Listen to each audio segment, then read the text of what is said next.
refuse to be your entertainment. Oh. Isn't that why we're here, though? Yeah, I was That's gonna say, literally I mean- why we're here. That's the whole point. Yeah. God, I'm gonna be like, if you see me just like shivering throughout the session, it's because I'm thinking of Bill Murray. Is there, He has so much power. is there a triggered Wake me reaction? Is there a triggered emote? Well, I can guarantee that in the content warnings of this particular Just episode, nasty. there will be 0 Bill Murray. So you don't have to worry about that. Genuinely a nasty man.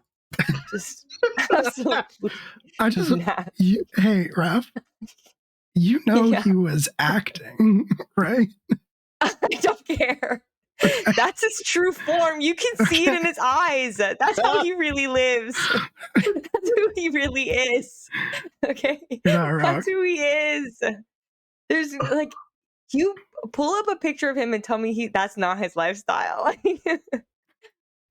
I mean, Everybody Google Bill Murray and decide if Look if, into his nasty little eyes and tell me that's not his life. first of all, everybody go watch Osmosis Jones, Yes. right, specifically.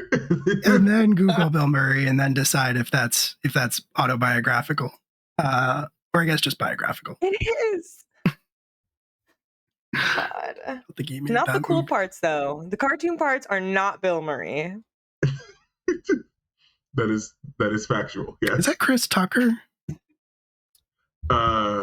No. Chris Rock? It is Oh, Orlando it's Chris. Jones. It's not Orlando Almost. Jones. You can keep Hold guessing. on. I'm not going to tell you. Orlando Jones is in I'm so. Evolution. Yes. Oh yes. my god! That is a fine movie. Is it Chris Rock? And then it's David Hyde Pierce It is Chris Rock? Okay. or Chris Rock? Yeah, Chris Rock. Evolution is good. Yeah. I also haven't seen that movie, so I'm so scared. I'm so scared. Oh, it's all cartoons. Okay, thank God. Did you Google Osmosis Jones? Yes.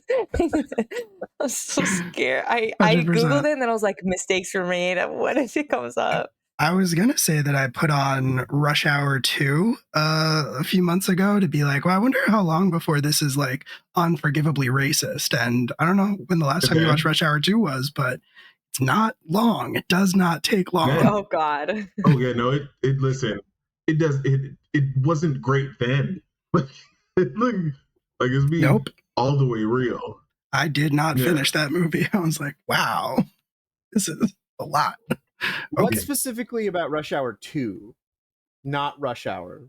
I remember when I was a kid, I liked Rush Hour 2 more than Rush Hour, but I think I had a tendency to do that because it was like established, Mm. you know, Mhm. like you didn't have to introduce the characters because you already knew who the characters were. So they could like get right into it. And also they usually like reversed the formula from the first movie, which I enjoyed. I was going to say, Rush Hour 2 is one giant callback. Yeah, no, for sure. Yep. I mean, they had Don Cheadle's character.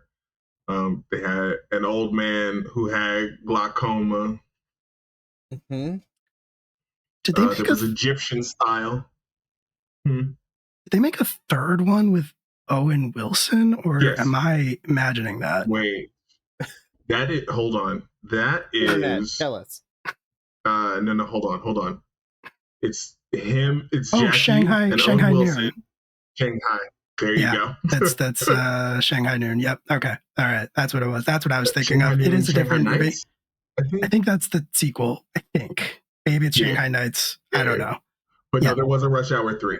There There was. was We're gonna also have to a talk Rush about it.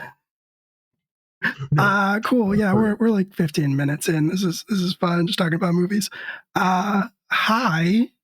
Hello, everybody. Welcome. We're live from the apocalypse. If you've never caught us before, we play tabletop role-playing games on the internet, not for money, to raise money for charity, good causes like that.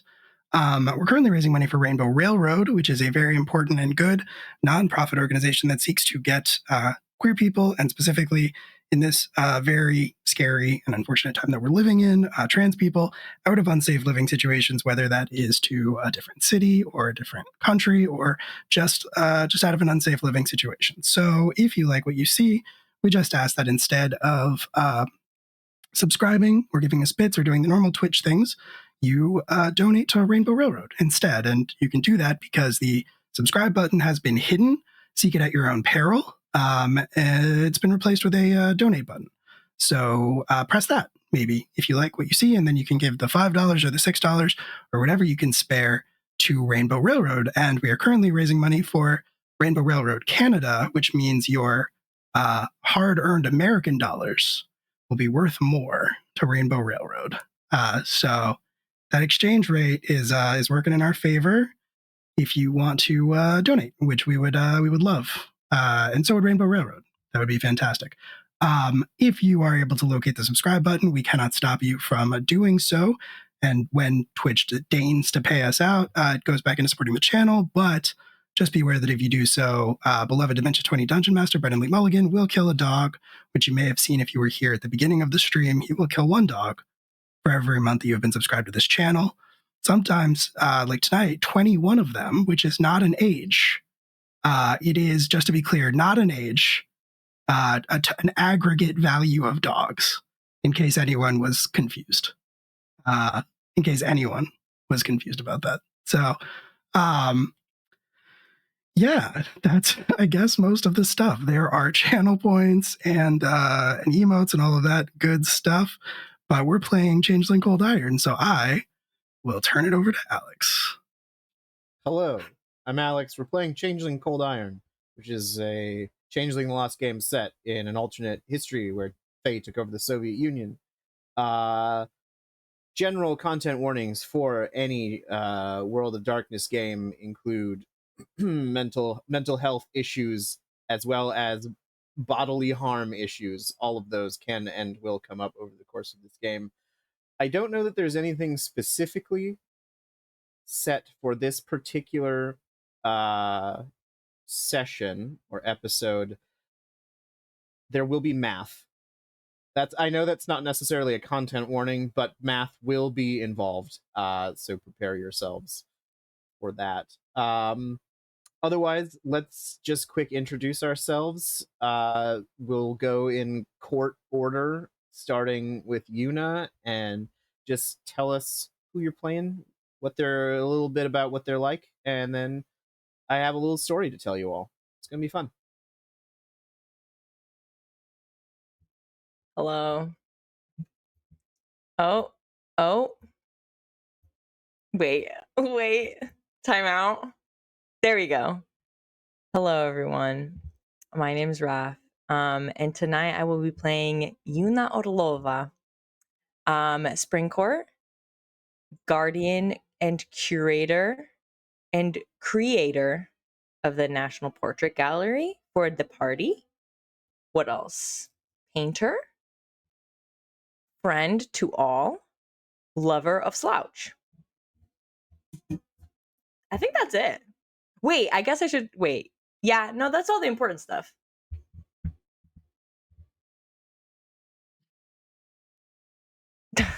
Sorry, I was rearranging the buttons so that I didn't have to think about the order anymore. So I'm pretty sure I am right. So far, so good. 2 for 2. Hi, everyone. I'm Q. Midnight Ink on the internet. Tonight, I am going to be playing Misha Dragunov, who is the summer operative. He is having a good time, as you all will see very shortly.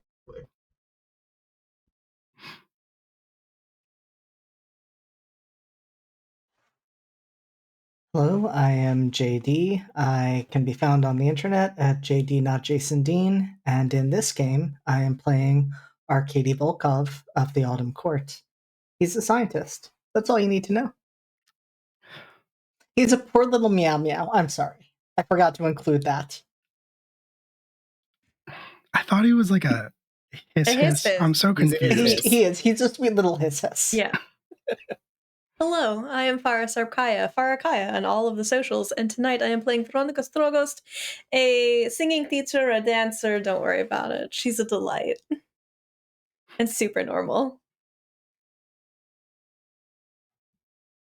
Okay. Well, I hate because, like, hi, my name is Will. I play Kolya Smirnov, who is a mechanic, but he's actually just a mechanic.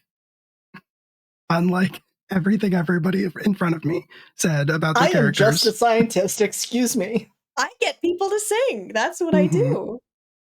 I am actually a mechanic. Kolya is actually a mechanic. Called myself an operative.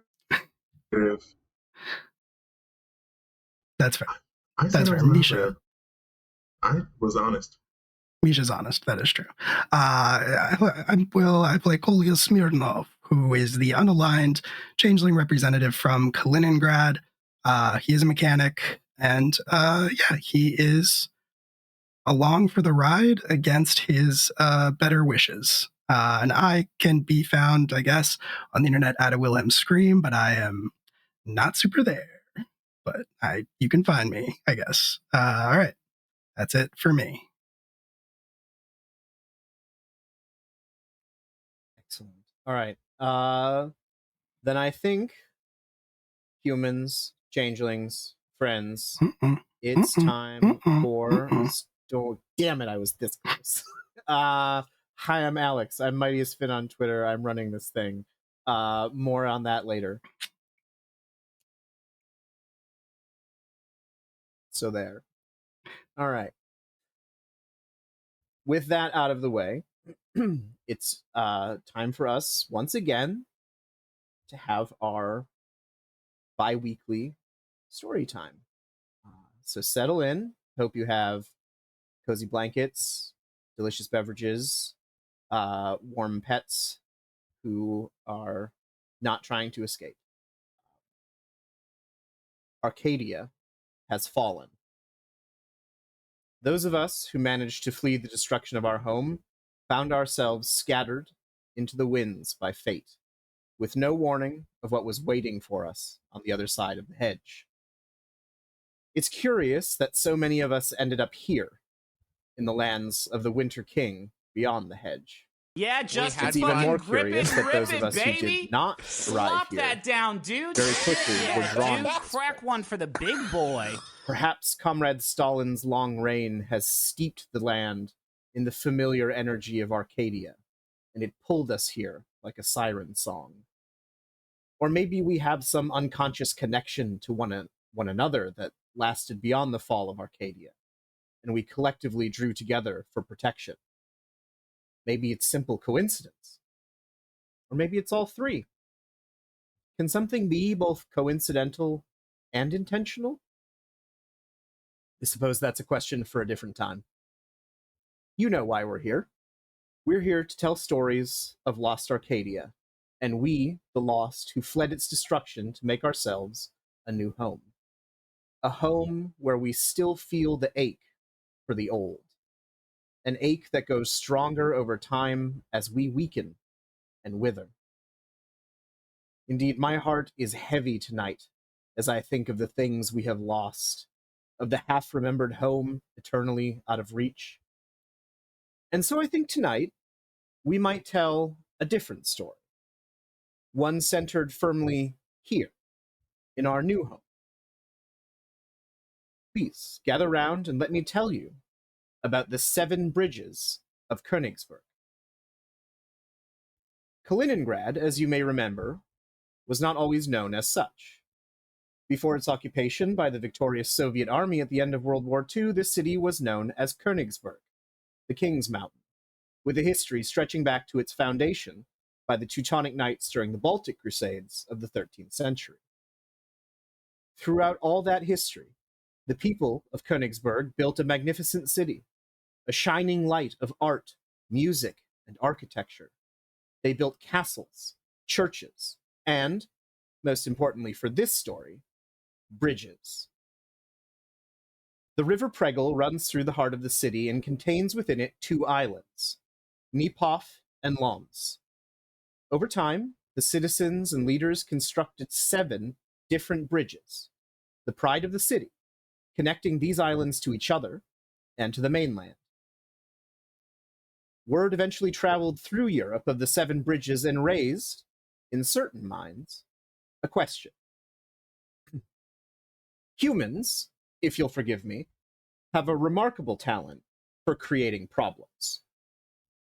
And by this I mean little puzzles or brain teasers, which they seem to take pleasure in posing to their friends and acquaintances and seeing who's clever enough to determine the solution. In the coffee houses, salons, and academies of the continent, probing minds began to think about the problem of the 7 bridges of Königsberg. There was, I'm sure, much subtlety and nuance to these discussions, but if you'll allow me to reduce the problem to its most basic component, the question is this. Can a person, or dog, or cat, or bear, walk through Königsberg, visit each island, and only cross every bridge once?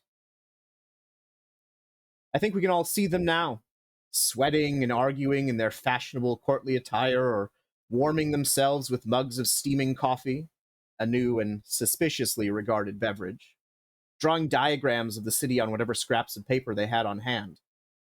Perhaps some were wealthy enough to afford an atlas with a plan of the city, copper engraved, and, if you were lucky, showing the actual location of the bridges. I imagine many have never been to Königsberg in their life, had never seen a diagram or map of the city, and had no idea whether their solutions, such as they were, could even be correct. The problem of the 7 bridges became quite fashionable for a time, and many of the brightest minds bent their focus to solving it. This all changed in 1736 when the Swiss mathematician Leonard Euler, widely considered one of the greatest mathematical minds in human history, turned his own focus to solving the problem.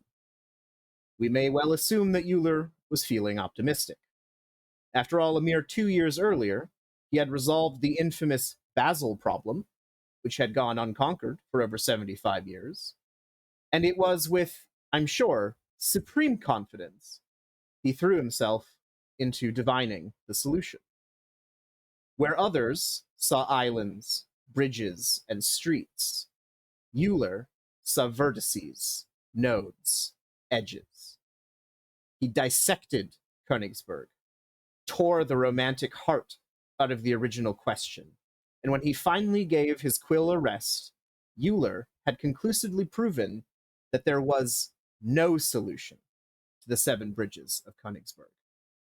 The very proposition and geography were such that the only possible answer was no.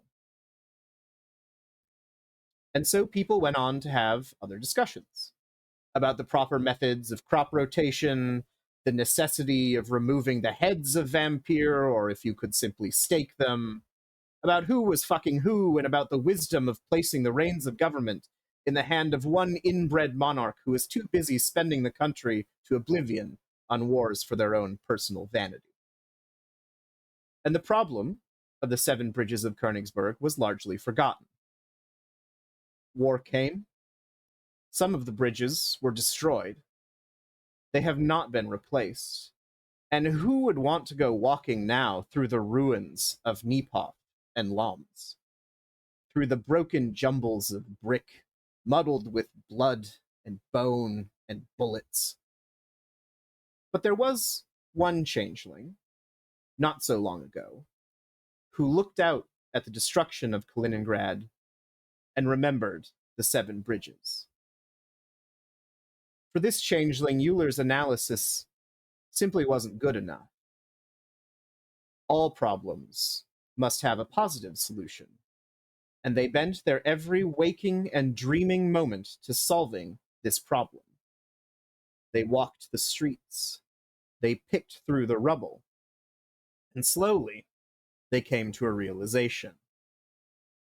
There needed to be an 8th bridge. One not of this world, but over which one could travel safely, regardless. And they went to work. We'll hear more about this changeling, no doubt, and their fate. And whether that fate is a warning or an inspiration remains to be seen.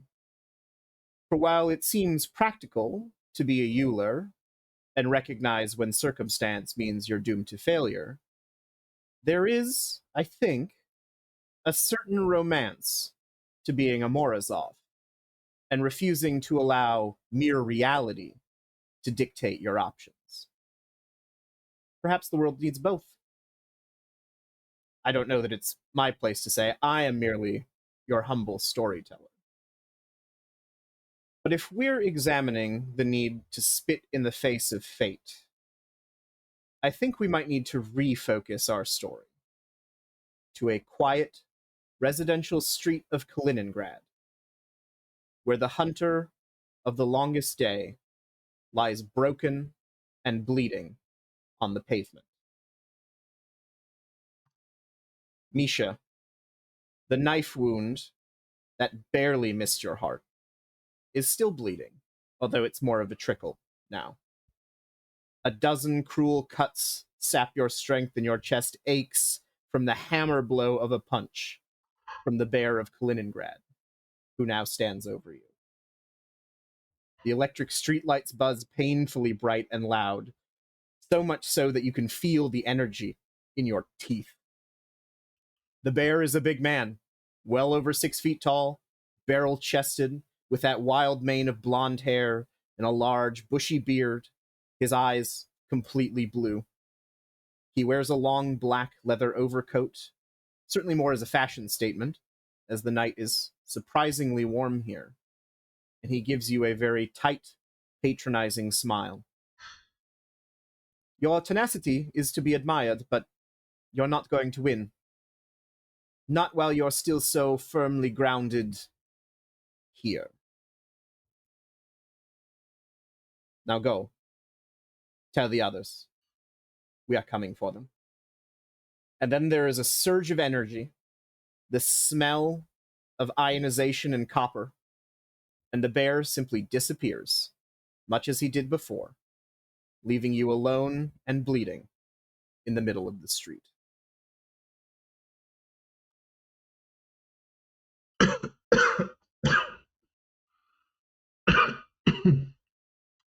I am going to stand, or attempt to.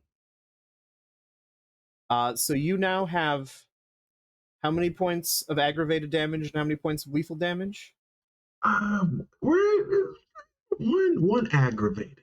Oh, good. Okay, just the one of aggravated damage. Yeah, Great. but the rest of that is kind of. Oh, okay. Yeah. So even with your training, even with the grit you possess, I think your knees are a little wobbly. Yeah. As you stand. Yes. I'm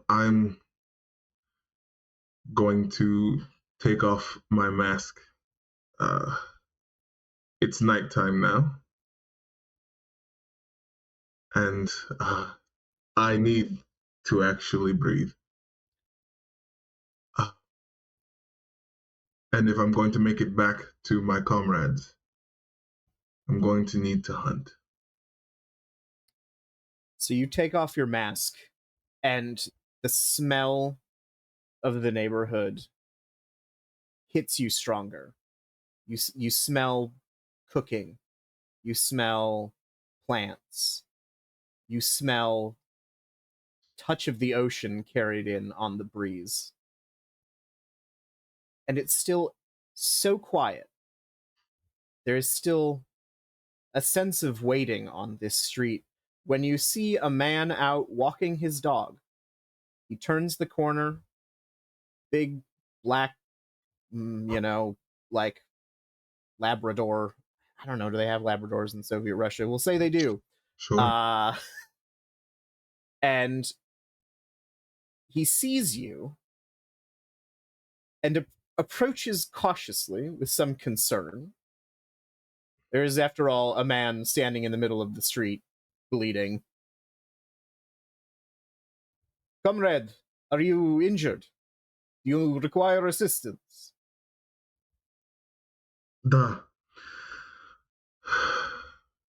And you have come at a good time.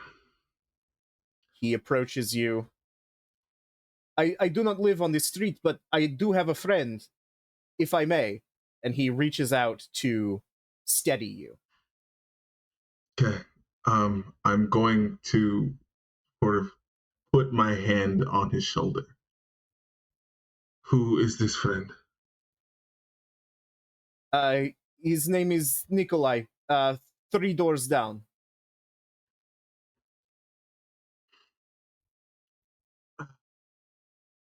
I am not sure. Is he a doctor? A healing man?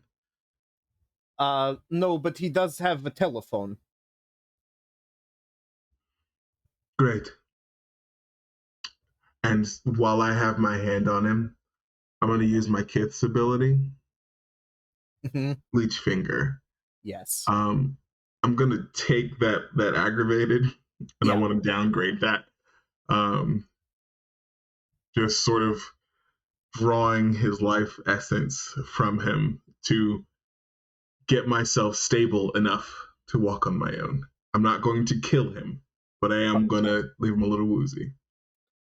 So he staggers a bit, and his face has gone just ashen gray.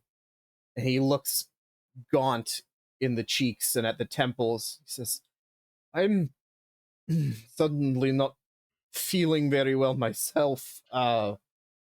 We should go to this friend Nikolai. I could use a phone. Very good. This way. And he, walking like an old man now, takes you to just a very generic single family home. Gotcha. Where if you want, you are able to use a telephone to contact whomever you like for whatever you like. Gotcha. Were we given any contact information? Yeah. Okay. So you've got the numbers of the summer representative, who's also the local garrison commander. Mm-hmm. You have their contact information, and then you have the contact information for the hotel where you're staying. Gotcha. Okay, I'm going to call the summer representative. Nikolai is making his friend at home. You're being offered various foods and beverages. Absolutely, there is vodka if you want it. Yeah, there's immediately, like, we start offering vodka. Yep. The phone rings. It's a very professional 2 rings, and then someone picks up. Kaliningrad Garrison. This is Misha. There's the briefest pause, and you can almost hear the panic across the phone. Mm-hmm. How can we help you, Hunter? I've had a run-in with our target. I'm in need of medical assistance and extraction from you. Looking to Nikolai. What is the address? He gives you the address. You relay it. Very good. Someone will be along shortly. And if you can have someone contact the others, I need to speak to them. They have gone off-grid. We are attempting to find them. Then get me a healer and I will find them myself. Understood. Phone clicks off. And while we leave Misha with his vodka and a small pool of blood in a family home, we will swoop across the city to the basement of the chef's kitchen, where when last we left our friends, several of you had been swaddled and placed in bed with a kiss on the forehead by Slouch. Arcadia, you had finished conducting your chemical experiments. The chef had a request of you and has now gone out on a date as a young gentledame about the town. So, I say young. The chef is of an indeterminate age, I guess I should say. How do Played you As by long as Jeremy they Allen feel- White. That's right.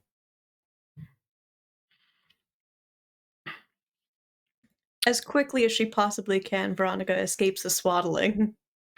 Okay. That's fair. Slouch is really pretty good at this, so it does take you more effort than you would like. Like, I think everyone's maybe a little wrapped up in themselves and their world, so they don't necessarily notice the overt struggle that happens, but there is a lot of, why is this not coming untucked? Ugh. But you are eventually able to get yourself out of the cocoon. Can I wander closer to the garden? You can. I won't touch anything, but I want to take a look at this weird middle ground that exists. So, as you and those who were around speaking to the chef will remember, the chef managed to take an uncorrupted sapling of the hedge itself from Arcadia as they fled, and have grown it into a significant portion of their structure. The leaves have a shine like they are glass, but they're fleshy and serrated at the same time.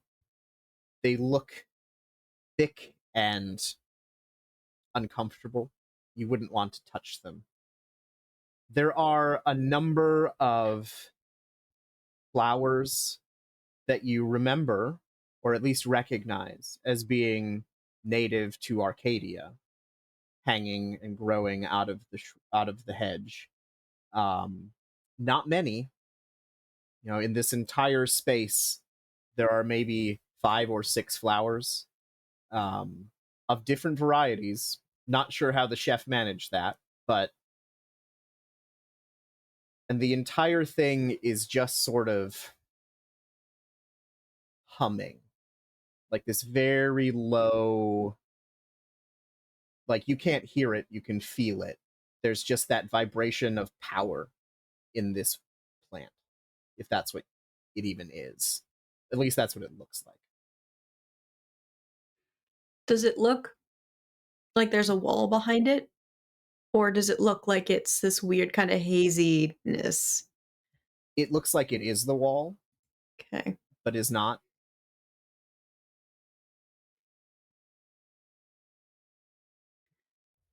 Slouch, may I ask you a question? I believe you did, but I will allow another. And there's like a friendly hand on the shoulder. Do you know if the chef is the only one to have propagated such a miracle? I've never seen anything like it. Have you? Certainly not. Have you tried going into it? Does it go anywhere? We're content enough to harvest what we can on the surface. Going in would not be advisable, I don't think. But it's possible. Slouch looks distinctly uncomfortable when you say that. I suppose it would be possible. It's fascinating. But so many things are possible and yet so ill-advised. Kolia, you understand. It would explain how our warrior received the goods to harm our friend in the other room. Something like this, anyway. Would it, though? Perhaps. What would be the other option? I am thinking the most obvious solution is probably the most likely in this scenario. We would be giving this person a lot of credit if we say that they perhaps went into the hedge and returned. You are thinking we can find a plant somewhere else? The basis of the poison? Not just one plant, many plants. Or perhaps we have a collector on our hands. To preserve that type of material, that's not likely. The science not strong enough? We all do very unlikely things. Perhaps this is this person's particular area of expertise, shall we say. Or perhaps this is. And Veronica will reach out and not touch anything, but just kind of gesture at the plants ahead of her. There's a big if. Big perhaps. Slouch kind of bristles at that, and you can tell that she wants to sort of get up to the full height, but again, can't because of the ceiling. It says, that would imply that someone was able to sneak in here without my knowledge. Not necessarily. I would never insult your talents. It would mean that someone perhaps was able to propagate a different part of the hedge. As far as I know, Chef is the only genius amongst us able to do so. They are the only one who thought to bring it. And they are the only one I know who can grow it. As far as you know. That I is do not undercut the chef's brilliance, but there are many of our kind and others who would be similarly skilled, I think. And saplings, especially those from our home, they're quite resistant. We are people of resolve, are we not? I will say, above table, this is something. If there were any official line on this, you would know about it. The hedge and its various properties is incredibly important in terms of resisting the fading, because those compounds are basically all that you would have experienced of Arcadia in the last 15 years.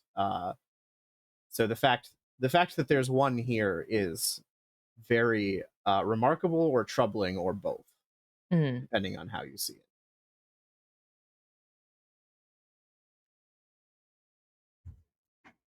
Either way, we know it is possible now, and we know we could travel through if we were so inclined. So it is something to keep an eye out for. Slouch, do you know, would you be able to recognize any and all of your patients? Many, it seems, have crossed through here. But they've all come back out. Sure, but perhaps some have allowed themselves an extra reward. Slouch's face sort of avalanches down into a frown.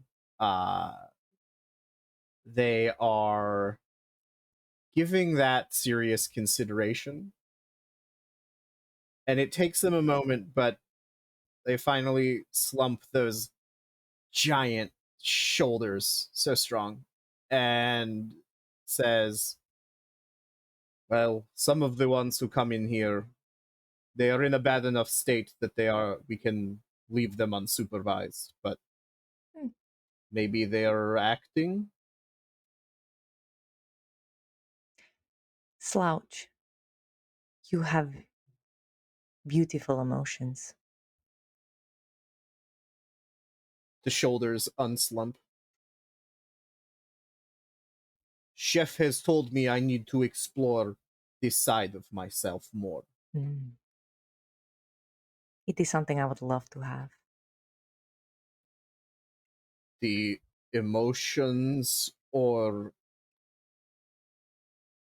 to help with. Right? You misspoke. I did not. I just wish I was not swaddled or I would be painting you right now. Well- His very good metaphor. Yes.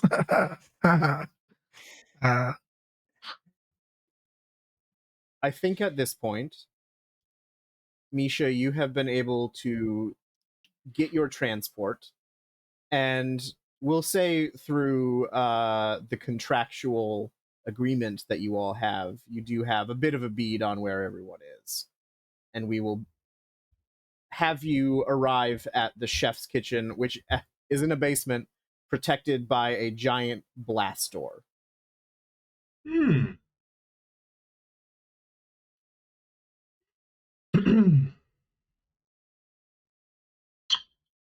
I will knock.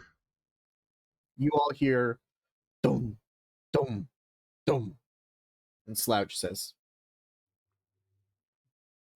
hold a moment. And Misha, you hear thunderously loud footsteps come towards the door. There's a little that opens, and this gigantic face, you can just see the eyes. So they're big green eyes. What is the password?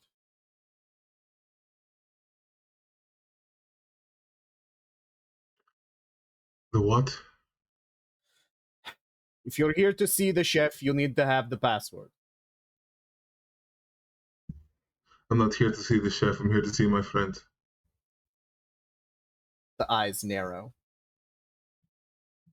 Who are your friends? We can hear him, right? Yeah. Oh, absolutely. Yes. Slouch, he is with us. Hold on. They say that you're with them. Just clang and the sound of, mechanical gears spinning and things unlocking. And then the blast door just sort of gets pulled in, and it's big, thick metal, steel, whatever. And Gotcha. behind it is the largest person that you've probably ever seen. The ceiling is a good 8 feet tall, and this person is slouching so that they don't hit their head and shoulders on it. She's completely stacked, just like Atlas shoulders, muscles upon muscles, long black hair pulled into a braid, face like granite. And this is Slouch, who is the chef's bodyguard. Misha, you're not Hi. dead. You are tall. Misha, what has happened? Amisha, do you want to just describe I the found the bear. general state of what we're seeing? Yeah. So he is cut to high health. Also, there's a part of his chest. You're fairly certain he's got armor because it looks like his chest is a little caved in one spot, but he's still standing. So there's that. He has not remembered to put back on his mask. I retract Arcadie's statement. Mm-hmm. For those of you who do not know what he looks like, I'm so excited. It's a handsome man, dark skin, like night black skin, short hair, the eyes, even in the whatever lighting you have, Doesn't matter what the lighting is, they're glowing. And his teeth are like the canines are far sharper than they probably ought to be. He definitely looks like he's dead, but a handsome corpse at least. And you know he's not actually dead because he is bleeding quite a bit. Uh, he is definitely standing firm, but only barely. And I so think- I retcon what Arcadia said. I think not looking at Misha, Arcadia starts to say, Misha, what has, and then turns and sees him and stares at his face. And there is a look of recognition. Oh, is this a clarity look of recognition? I think it is. Great. Go ahead and roll me that with 4 dice. Okay. A Okay. All right. question for you. Yes. Um, do I, especially like with him looking at me so hard?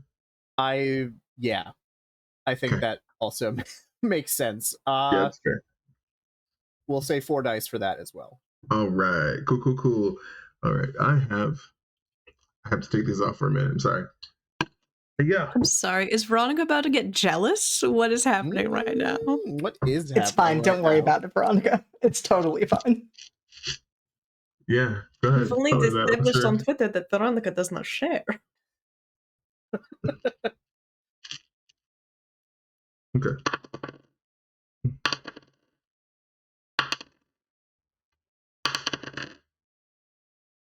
Okay. So both of you, as you're staring at one another, there is this deep feeling of recognition in you. You know that you have seen this person before, and it's not the kind of like, oh, we passed on the street, or yeah, we've worked together before. This is like, we knew each other in Arcadia. Like, it is that sort of deep resonance that we sometimes feel when we encounter someone that we have forgotten because of the forgetting. So for the rest of you, you all see just intense eye contact that does not break, and silence. You see the silence. It's impressive. But I think Slouch would be the one to break this moment and say, "Oh, your friend is injured and bleeding everywhere. Come here." And Misha, if you allow 2 very big shovel-sized hands just grab you and pick you up, I don't think he has the strength to fight it. I think you're probably right. Hold on, we need to get you in. Okay, hold on. And they sort of bring you into the back, remove your coat, remove the armor, Mhm. and Slouch has surprisingly dexterous hands for being so big. There is, antiseptic applied, you are wrapped, things are bandaged, things are stitched, and then you are also swaddled in a very, like, kind of poofy quilt and put on a what looks like very used gurney with a little forehead smooch. I don't like this. I imagine you're like right next to Yuna, who's still swaddled as well. Yuna just hasn't It's moved. like, I think as the swaddling is happening, Veronica gets very close to Arcadie's like ear and says, "I saw that. What was it?" I believe it would be akin to deja vu.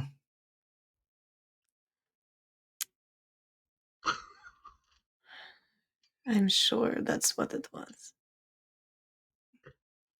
Misha, you're going to downgrade 3 points of lethal to bashing. Perfect. Perfect. Arcadia gives Veronica a slight smile and says, well, back to regular business, I suppose. Knight to c6. Don't think you can distract me. It's Mia. Knight to c3. I will have to think on that one. So, Misha, we'll give Well. you a moment to settle in and just pause and be before we get your report, because I assume we will be getting your report. Correct. Does anyone have any other business they want to bring Yeah. up? Yes, you know. Well, we were talking to Slouch. And I promise this is relevant. It doesn't need to be relevant. It's fine. Don't say that because I will go off. No, but I think Yuna from the bed still very much swaddled. Just says, Slouch, you mentioned that you have left people here unsupervised. You don't happen to have a list, or perhaps the chef has some ingredients? I don't have a list. Or There. perhaps a memory? I think Well, I prefer a memory. ooh. And Slouch gets down and sits on a little tiny stool that is next to the bed, just teetering on it because it's not built for them. They say, they're sort of sitting there and their knees are almost at their chest level just because of the differential. They say, well, there was a worker who was badly injured in an industrial accident who came in, Eric. He survived, but he was left for several days while he was recovering. Just regular check-ins, but we were not. He was unconscious for most of the time.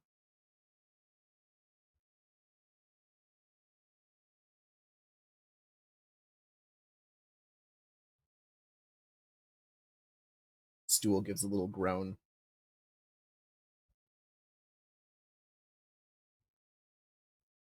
Do you remember much about the accident? Or about the man? He's a local, lives near here, I think. There was one of the tooling machines caught fire and exploded, and he was injured.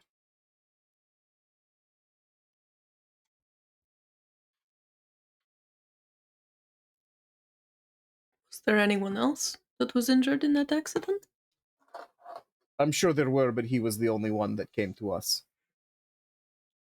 The Changeling?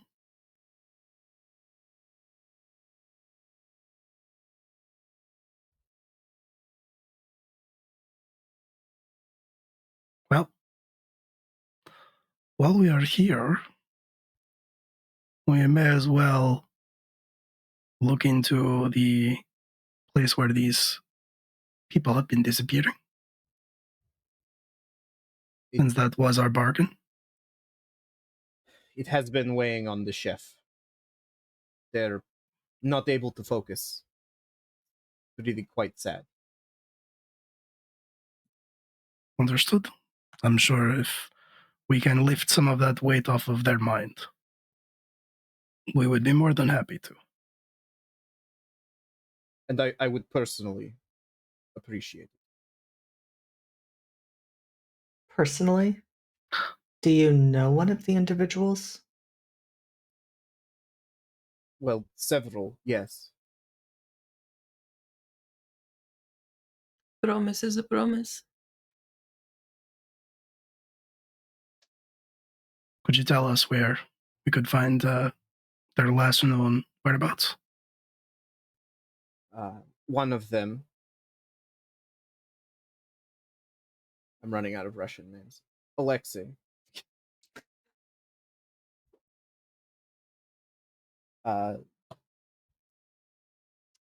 He lived upstairs in the apartment. His parents don't really care, but the last I heard from him, he said he was going to go to Dnipov.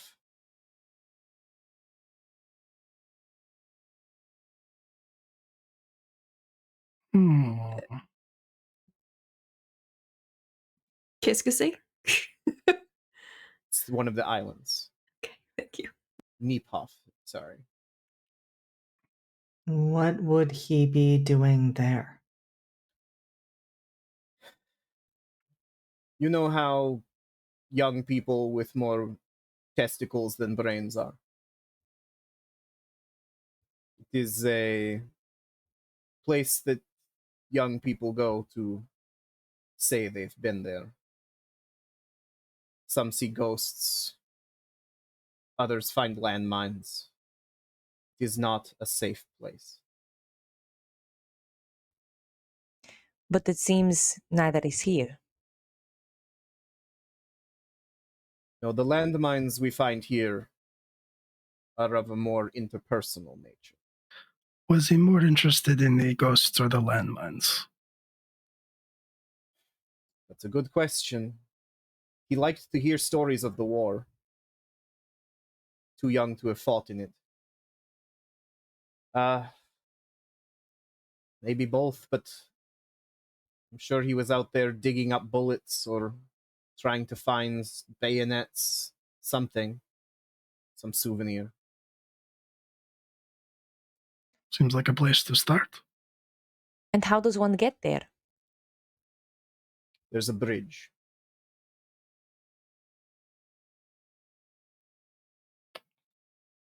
Yes. But he disappeared from his home, yes? Upstairs. Correct. So perhaps we start there. Did he live alone? What? Did he live alone? Yes and no. His parents are never around.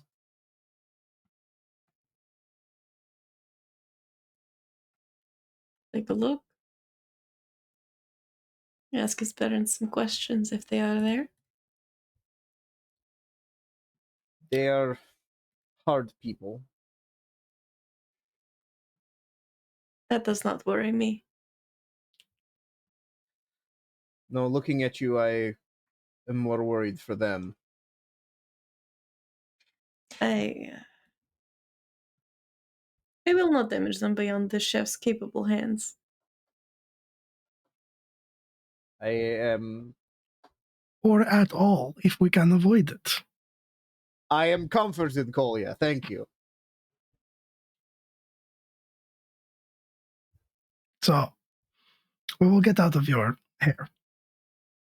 Kolya, you're not in my hair. You're in my bed. Is this her bed? Just me. Well, you're That's right. all in my bed, but Thank you. no, we're happy to have you stay as long as you want. Yes, but we really should be going. But your friend, Misha's. Misha, is... yes, how are you feeling? You are a very resilient sort of man. I think you are also a muted sort of man. A muted man. Strong silent type. I do not enjoy being swaddled. That is what I said. Well, let me help you with that. And Kolya, it is Slouch got Misha wrapped in there tight. It takes some doing to unswaddle him, but you are eventually able to do so. Now do me, Kolya. Of course. You seem very comfortable. I could simply carry you as you are.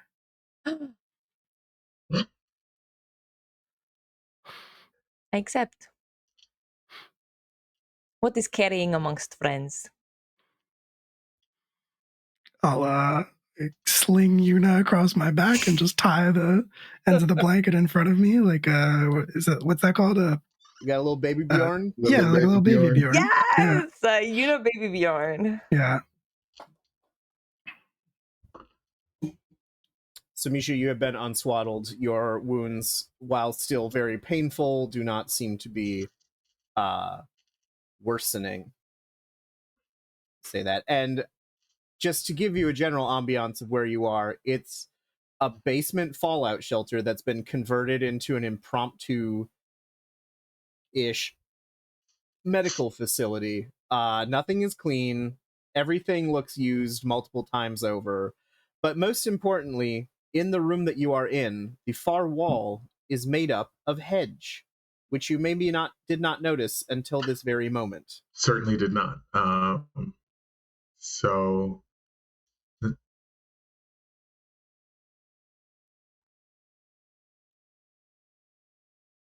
how? The chef. A genius.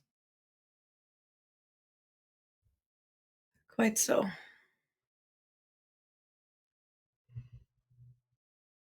Mask on.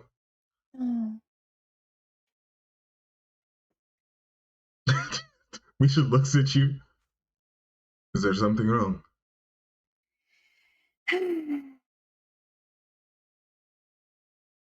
I suppose we shall see each other again.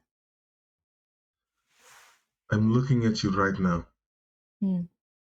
It's simply good to see your face again, my friend.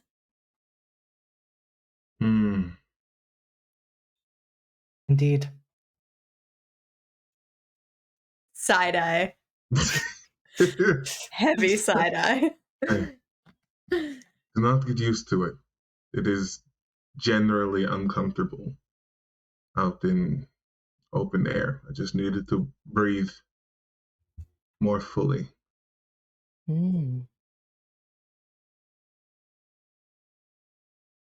Shall we? Where are we going? Upstairs. What apartment? Slouch. 403.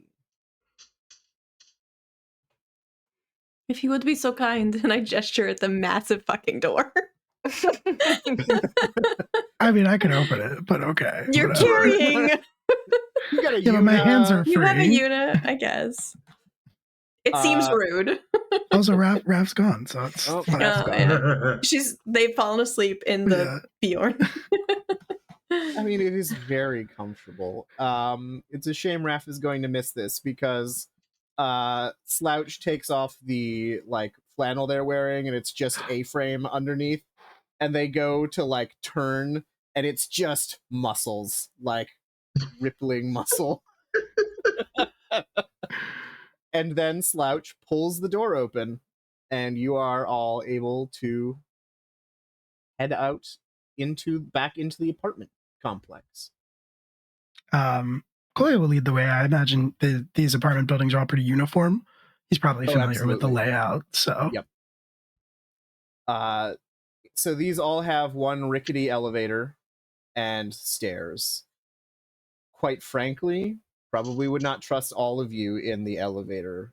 So it's probably stairs, and you guys ascend, and again, it's one of those buildings that the walls are quite thin. You can hear conversations as you're walking. You can smell the multiple mingling scents of various meals being cooked, various spices that maybe shouldn't intermingle nasally, intermingling. Some of it is very spicy, and you're like, ooh, okay, I don't know what's going on there. Some of it smells good. Some of it, there is questionable cookery going on. And as you get to floor 4, excuse me, you are immediately greeted by a long hallway with doors on either side. 402, did I say 403? 403 is on the left, And it is the one from which there is a massive argument happening in right now. As we speak, there is shouting. It sounds like something is being thrown against the wall and breaking. Like it is. Some people are having a discussion of the loud variety. Should we knock? We should knock. I will knock. Before I do, we should try not to draw attention to ourselves. I think getting involved in altercations or any type of too much involvement probably would put eyes on us in a place like this. Try not to draw attention to ourselves, says the man with another human being strapped across his back. Well, Worry not, Kolya. My little birds can sing quietly just as well as they can sing loud. Yes, they can. So if we're knocking on the door, the thing you hear right before the knock is two people blaming each other for the loss of a third person, it sounds like. Well, you were the one who let him go at any and all hours. Well, you were the one who was always encouraging him with stories about that stupid island, blah, blah, blah, blah. And then there's a knock, and then in unison, you hear two very angry voices say, "What?" I would open the door if I were you. Oh, is it the Central Moscow Committee come to investigate the argument? And they open the door and, in fact, see you all and two people, one very tall man, one shorter man, both kind of rangy, lean, looks like they're, like they do manual labor for a living, sort of Henley shirts and overalls or whatever. Both very red in the face from the yelling. Oh, I'm sorry, were we disturbing someone? Or... No. And I'll walk in between them into the apartment. Oh, yes, please come in. there is nothing to be concerned about. We are simply looking into some of the strange disappearances. And you have a lovely home. It is not. There is broken dishware in the living room. There's a coffee table with like some stacks of like Soviet mechanics magazines on it that has been almost knocked over. Very like patchy stuffed chairs. There's a portrait of Stalin.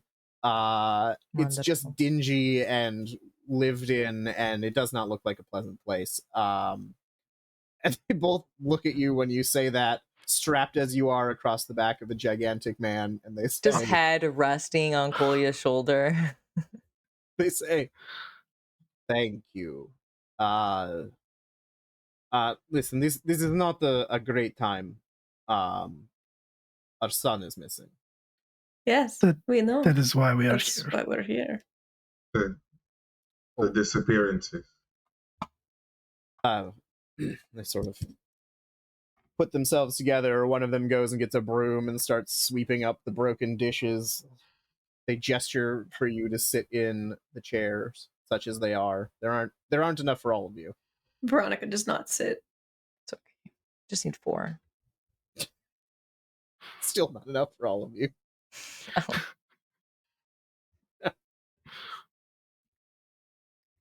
So, how are you? Are you police or? No, certainly not. So how did you know about the disappearance? Tell me, your son disappeared, went to an island, is that right? That is what we heard. Do you think it's true?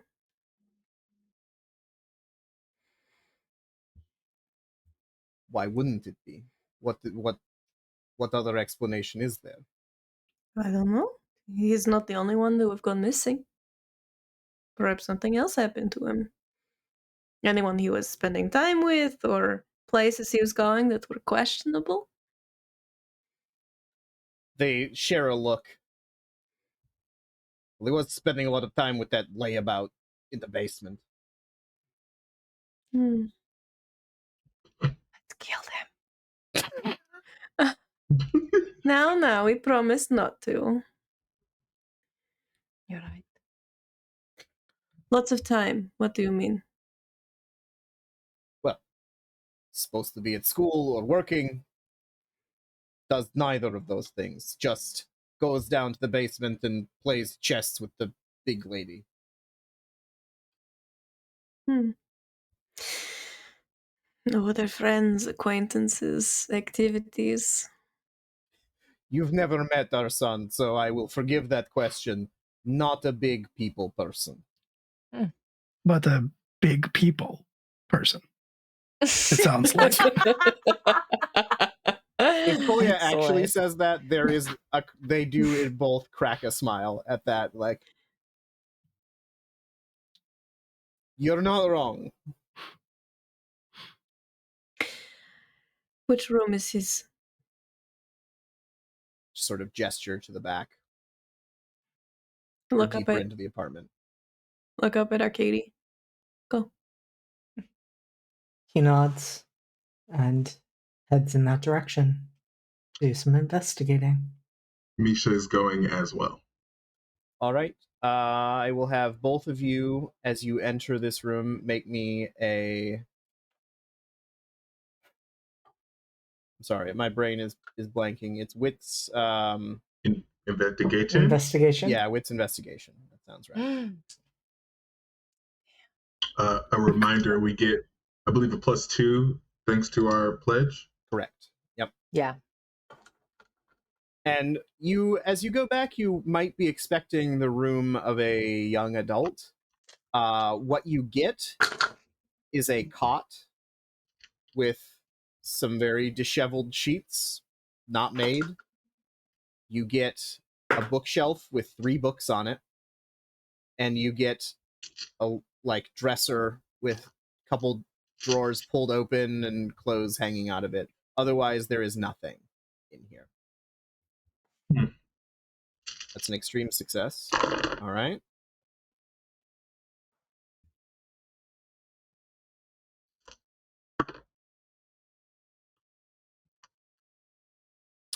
Sorry, hold on. I'm holding. Here we go. 4. All right. It'll be the extreme success that gets you this. Misha, you, I assume, have a sort of military procedure for tossing a room. Mm-hmm. Like, it's just, you go in and you're almost on autopilot. It's just like, move the bed, look under the bed, look at, pull up the mattress, shake the pillows out, whatever. Arcadia, you go in, and there's something about the emptiness of this room that maybe resonates with you. There is something about it that is, I won't say familiar, but there is a sense of there is more to this emptiness than mere emptiness. And you're drawn to the dresser, where at first you're like, okay, this is just messy teenageness, but it is in fact not.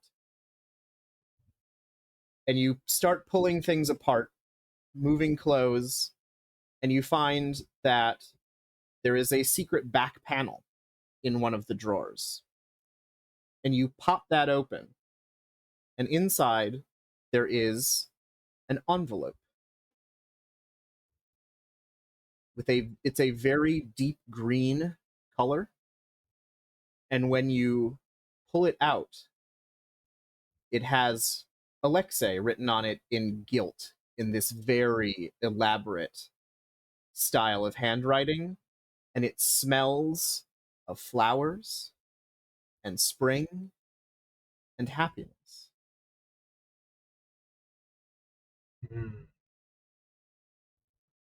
I would like to open it and see if there are any contents in this letter. There are contents in the letter. It is a simple card. Thick stock, nice, way nicer than the surroundings. Like, it is very out of place in this dingy apartment. And it simply reads, Neephoff, 8 p.m. And then there is a little smiley face.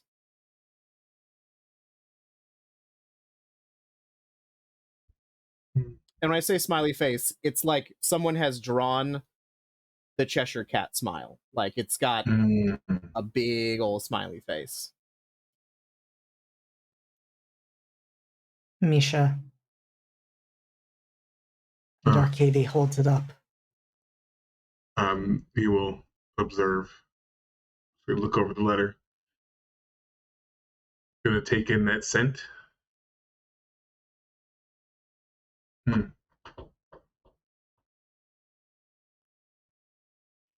It smells of spring. It does, doesn't it?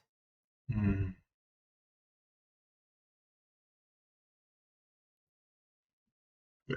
So I think he's going to lift the mask again, like really commit the scent to memory just to be sure, and then put the mask back and hand the letter back. Before you lower the mask, Oh. Arcadia steps forward and raises a hand and asks, "May I?"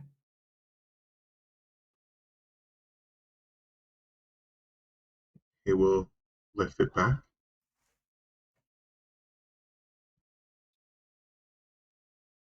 And Arcadia will rest his palm against your cheek. There's that instinctive lean into it. His eyes close.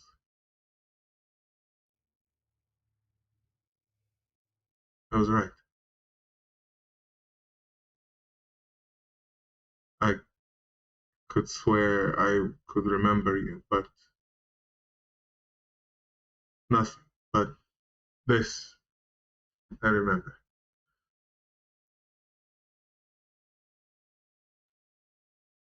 I wish I could say the same, but it feels familiar, and it feels right. Yes. Well, we should get back. Of course, we have an investigation. And it's Bishop to A4. And he will walk out of the room. Meanwhile, a very tense living room and a very tense bedroom. Did you all have more questions for the Yuna? Yes. Proceed. Was your son a very adventurous boy? You said he didn't really leave the house much, just kind of played chess downstairs.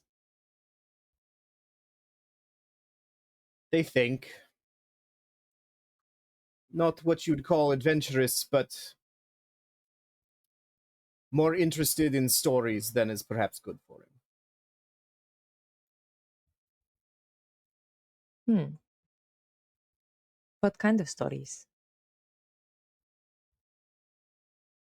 He liked hearing about the war. Don't know why, it was terrible. Was it? It was for us. Yeah, this was pretty bad. Like to hear stories of, likes airplanes. I wouldn't say adventure stories, but head in the clouds, certainly.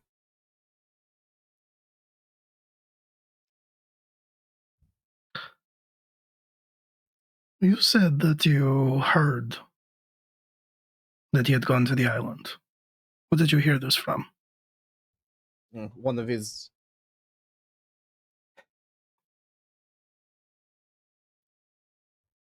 There are a sort of group of youths. I wouldn't call them friends. Protectors might be the right word. Relatable. They said that that's where they saw him going last.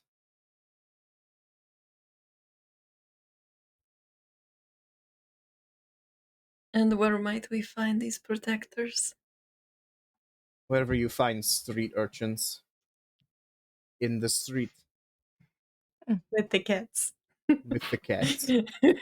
And indeed, as they say that, you hear this like, wow! And some clanging, and it's very clear that some cat just did something in an alley very close by. Ugh. Perhaps we talk with his friends. Perhaps.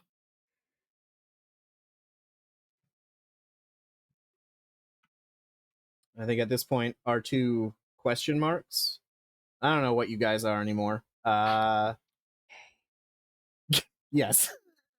Correct. That's true. Come back in from the bedroom. Did you find anything? Touch any faces? Oddly specific. Just the one face, actually. Not multiple, it's fine. I feel like Verona takes a very close look at both of you. Mask, baby. Let's go. Arcadia's face looks as neutral as always. Yes, we did find something. Oh, good.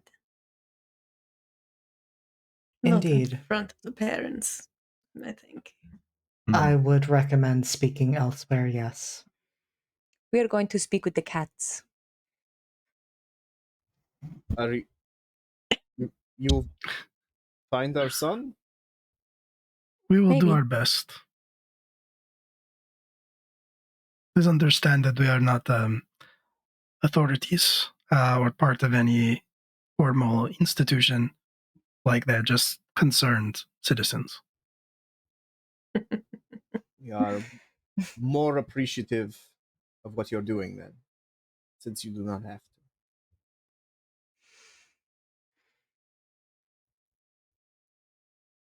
And if you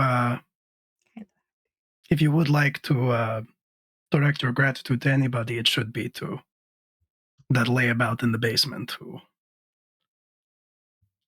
traded us a favor for this service. They both look like they are posting the meme of the worst person that you know just made a good point. There is visible tension and disdain for what is going on in the basement that is now being tempered with, oh, didn't know they cared after how shitty we've been to them.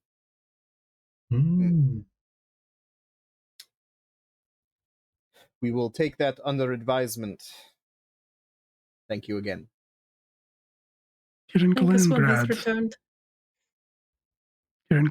Neighbors are all we have. Now please continue your fighting. And I think with that, we will leave the apartment. Do you have a specific place you want to have this conversation? A dark alleyway? A dark alleyway? En Where route does- to a dark alleyway. Yeah. So we're not bumping into the children yet. All right, there is a dark alleyway very nearby. Are they children? They're youth, right? They're youth. They're like a young. There are no children in this game because of potential harm to children. We don't Fair. want to do that. So they're 18, 19 year old. I'm of an age that under 25 is like, oh, baby. Right. Oh, look at you. Oh, honey. Mm-hmm. relatable. But in this case, legal adults. But yeah, the 18 to At 25. least 21 months. But old enough to drink. So you do make your way to a dark alleyway. Please have your conversation. What did you find? He had a secret compartment, and this was in it. And he holds up the envelope. Oh, that smells lovely. Yes, that does not surprise me. Your reaction does not surprise me, Yuna. Hmm. Pulls out the card that is inside.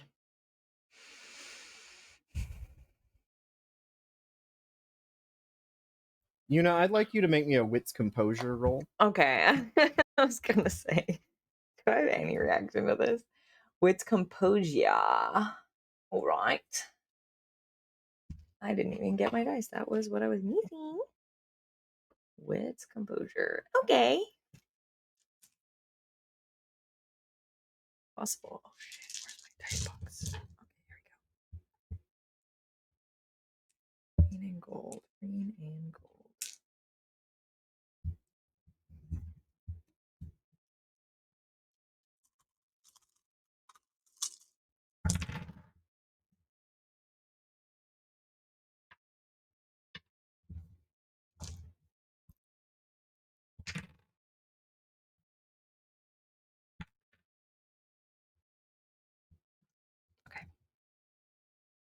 Okay. That is good enough for what we are about to reveal, because it's probably that it is a spring-aligned note. You are perhaps just ever so slightly more attuned than your colleagues are to it. Bring that You closer to me. I could just unwrap you. I do not have hands. But why don't I just here? Give me one thing. Untie. No. All right. Unfortunately, Yuna, you are no longer swaddled. I'm sorry. I keep the blanket though. Oh yeah, of course. Okay, cool. So you get this envelope, and it's green like rain, or a green like grass after a rain. You know, just that very like vibrant color. It smells of flowers and sunshine and happiness, as I've said before. And then you start to notice the undertones to it. There is raw meat. There is a musk. Very animalistic, like the den of some hibernating creature. There's blood. And there's something else you can't quite place.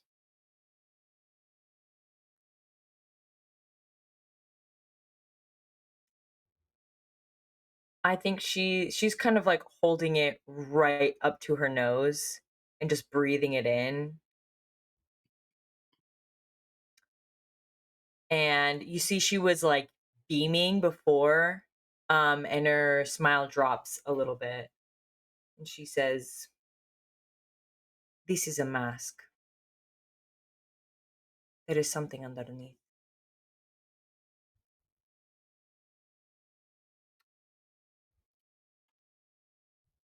Isn't there always something underneath? Sometimes it can be just happy.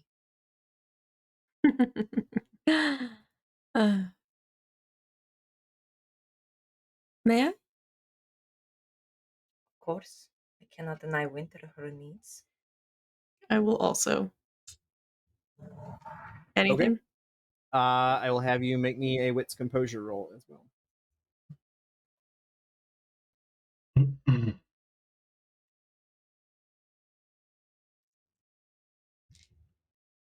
While she's doing that, does the letter smell like, I believe her name was Irina? Yes, the spring counselor.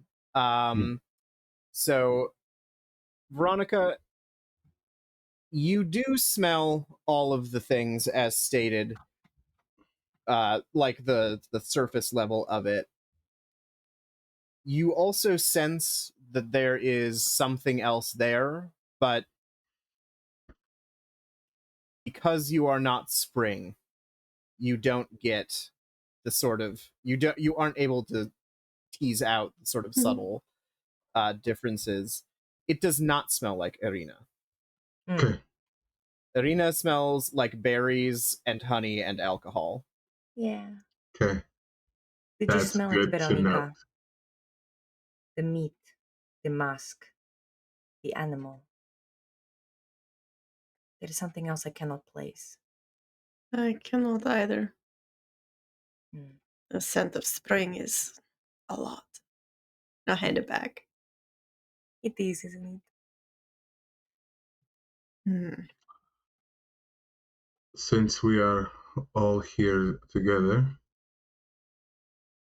should also be noted that I had a run-in with the bear. Second run-in.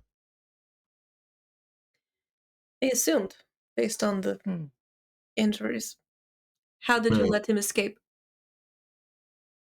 He punched me in the chest and I fell over and could not get up. Hmm. Yeah, good he did not explode your heart. He did not. Fortunately or unfortunately. He allowed me to live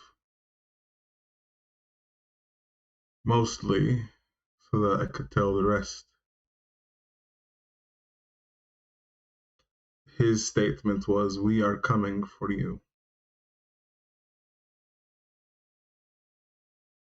It is interesting. Yes. Given everything we know about him and everything we have seen that he can do, and in some of our cases, given multiple opportunities, in theory, he's had many opportunities to kill us. Perhaps it is not death they want, but something more terrible. He has killed plenty, just not us. Perhaps he would also like to know the answer to this mystery. Perhaps. He seemed Whether very you- interested in covering it up. I can only assume that is why he killed the woman in the cafe who was telling stories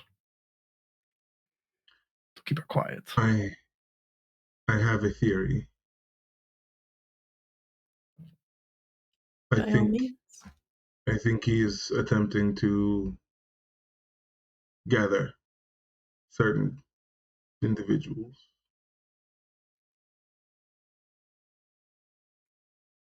He said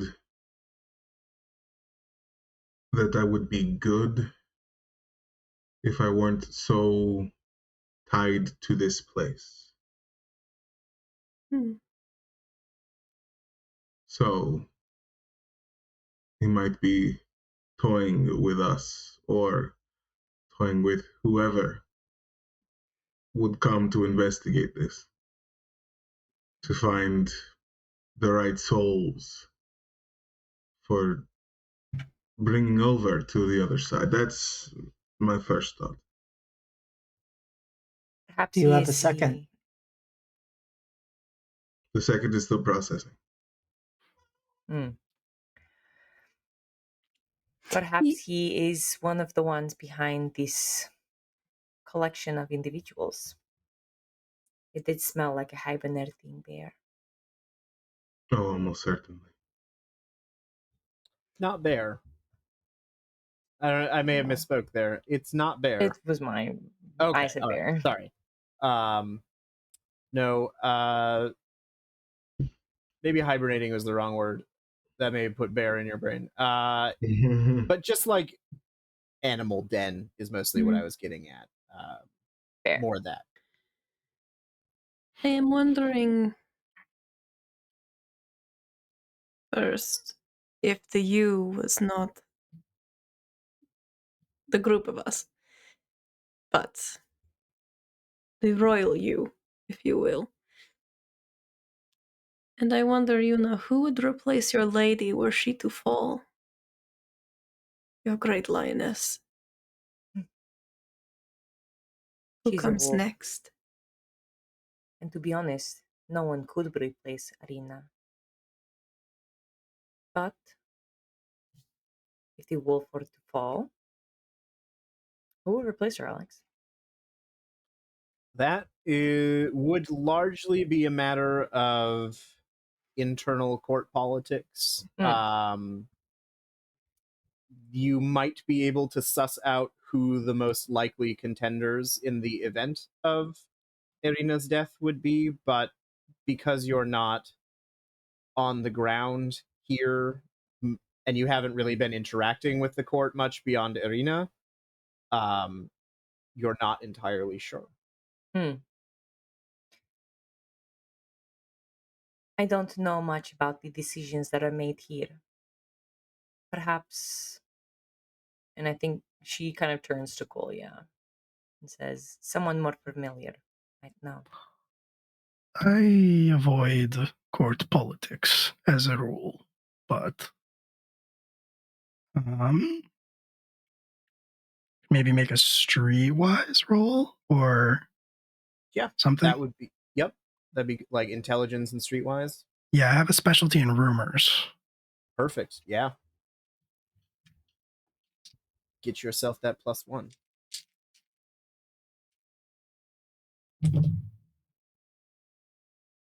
Okay. Two successes. So you are tuned in enough because of, you do work with the council, you work with these people, and Irina is one of those who, she has been pursuing you for years for various reasons. So you're perhaps more intimately acquainted with her than the others, just because she's made herself available for that.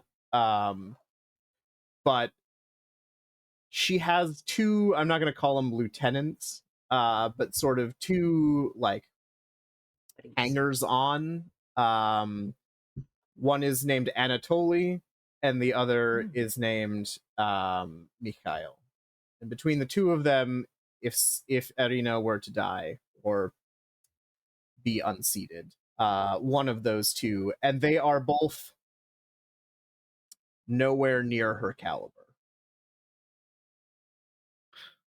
She has two shadows. Inconsequential by the standards of the council. Anatoly, Mikhail. I'm sure they would squabble it out between the two of them. But if you replace a great wolf with a pup, that does weaken them quite a bit, does it not? Make it easier to topple. And if nothing else, cause chaos in the power vacuum that follows.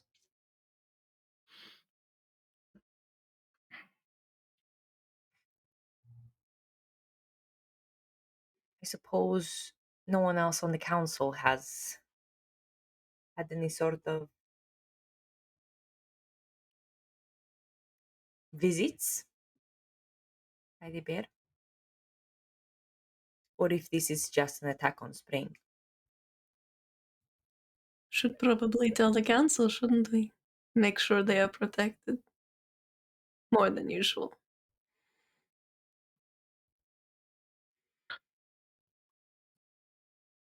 Is it an attack on Spring?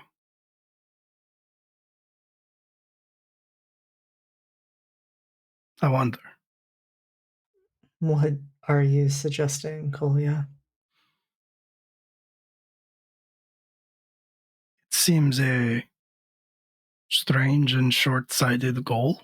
I don't think that anything the bear has said or done indicates an interest in the political goings-on of Kaliningrad.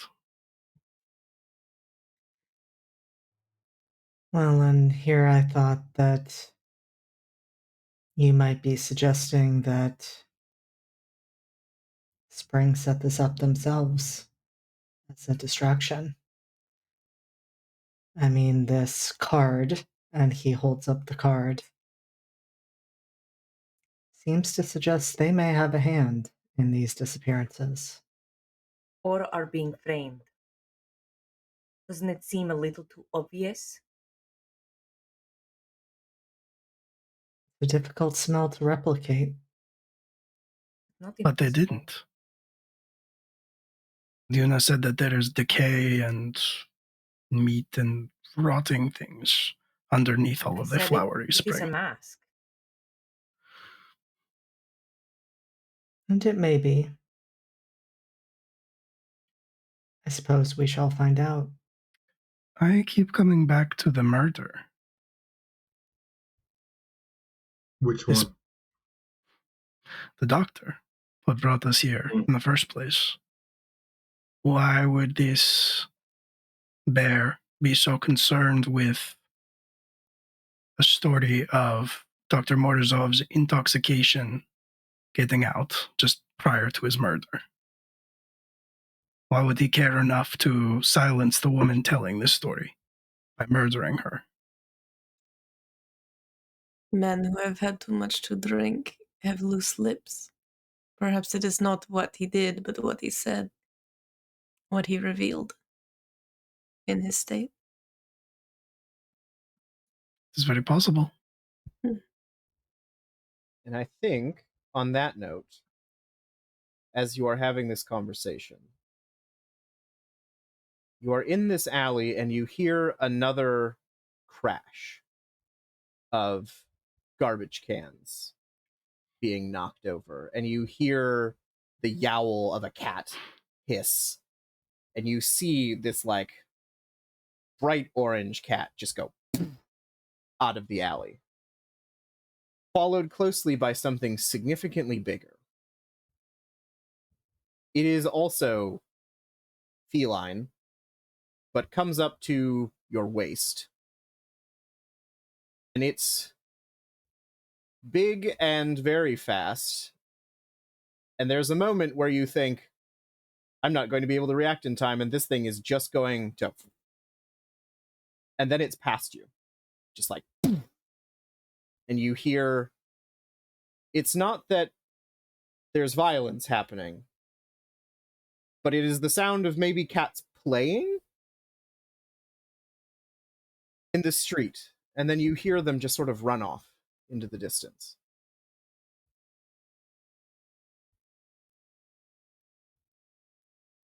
And I think on that note, we can take a quick little break. Damn. Let's do it. I think you stunned us all into silence. It's fine. We don't need to worry about the cat. Okay. This is simply ambiance, Will. It is not anything that you need to actually focus on. Skeptical. I don't. This is my suspicious chicken face. Because I can't put the GIF in. I see all of you pressing X to doubt, and I do not appreciate it. Oh, Just I'm so not you know. pressing X to doubt. I fully believe you, and I do not think that this cat is going to be a concern. Thank you, JD. I agree. Thank you, Rav. Cats are always a concern. I have 2 of them. Cats are always Even that when big. I don't hear them doing some shit, I know they're doing some shit, you know? Oh, yes, we're only really concerned in our house when we can't hear Finn. Yeah.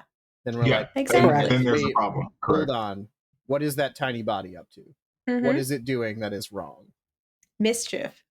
Always mischief. Always and eternally. Or sleeping in places that he is not supposed to sleep But then he's dreaming of mischief. So in. Ooh. Loophole. Nailed it.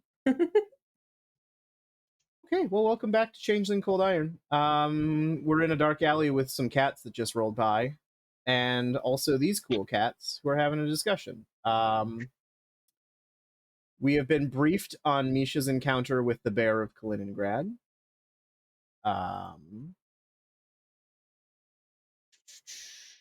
Yes. We have the note to Alexei from question mark. Mm-hmm. But it has a smiley face on it, so it probably was well-meaning. Despite the smell of raw meat and blood and musk connected to that. Hold on, did I mishear? You said it's to Alexei or from Alexei? It's to Alexei. Heard. Okay, I was about to write down the wrong thing. Thank you. And puma size. I'm sorry. Yes. You go ahead. Well, I have a question about the puma-sized cat, actually. Mhm. And this is because I don't know. Are there like people that turn into cats that could like listen in on shit? Because if she thinks that we're being overheard by someone who has transformed, she will go for the cat. Is what I'm saying. Certainly. I will say it's not unheard of. It's not outside the realm of possibility. There are certainly legends of people who can turn into animals. But do I want to be the person based on that murders a big cat? You know? Would you like me to go after the cat? Yes, please go after the kid. Just in case. Don't kill See. it, just make sure. Sure. I like cats. He's gonna. So you book it out of the alley. The cats are in the middle of the street. There's the big one, and it's like this beautiful sort of buttercream color. Like it's just big, and it's got this other little orange cat, and it's just kind of batting at it, and the other cat is like bouncing around doing these little like cat moves at each other. Gotcha. I think Misha will kneel so as to not be towering over, because cats don't typically like that. And he will just sort of, he's not going to do the he's not going to do that, because that's silly. That would not be dignified in this No, moment. absolutely not. But he will sort of try and get their attention. Just like... I think the little one notices you first.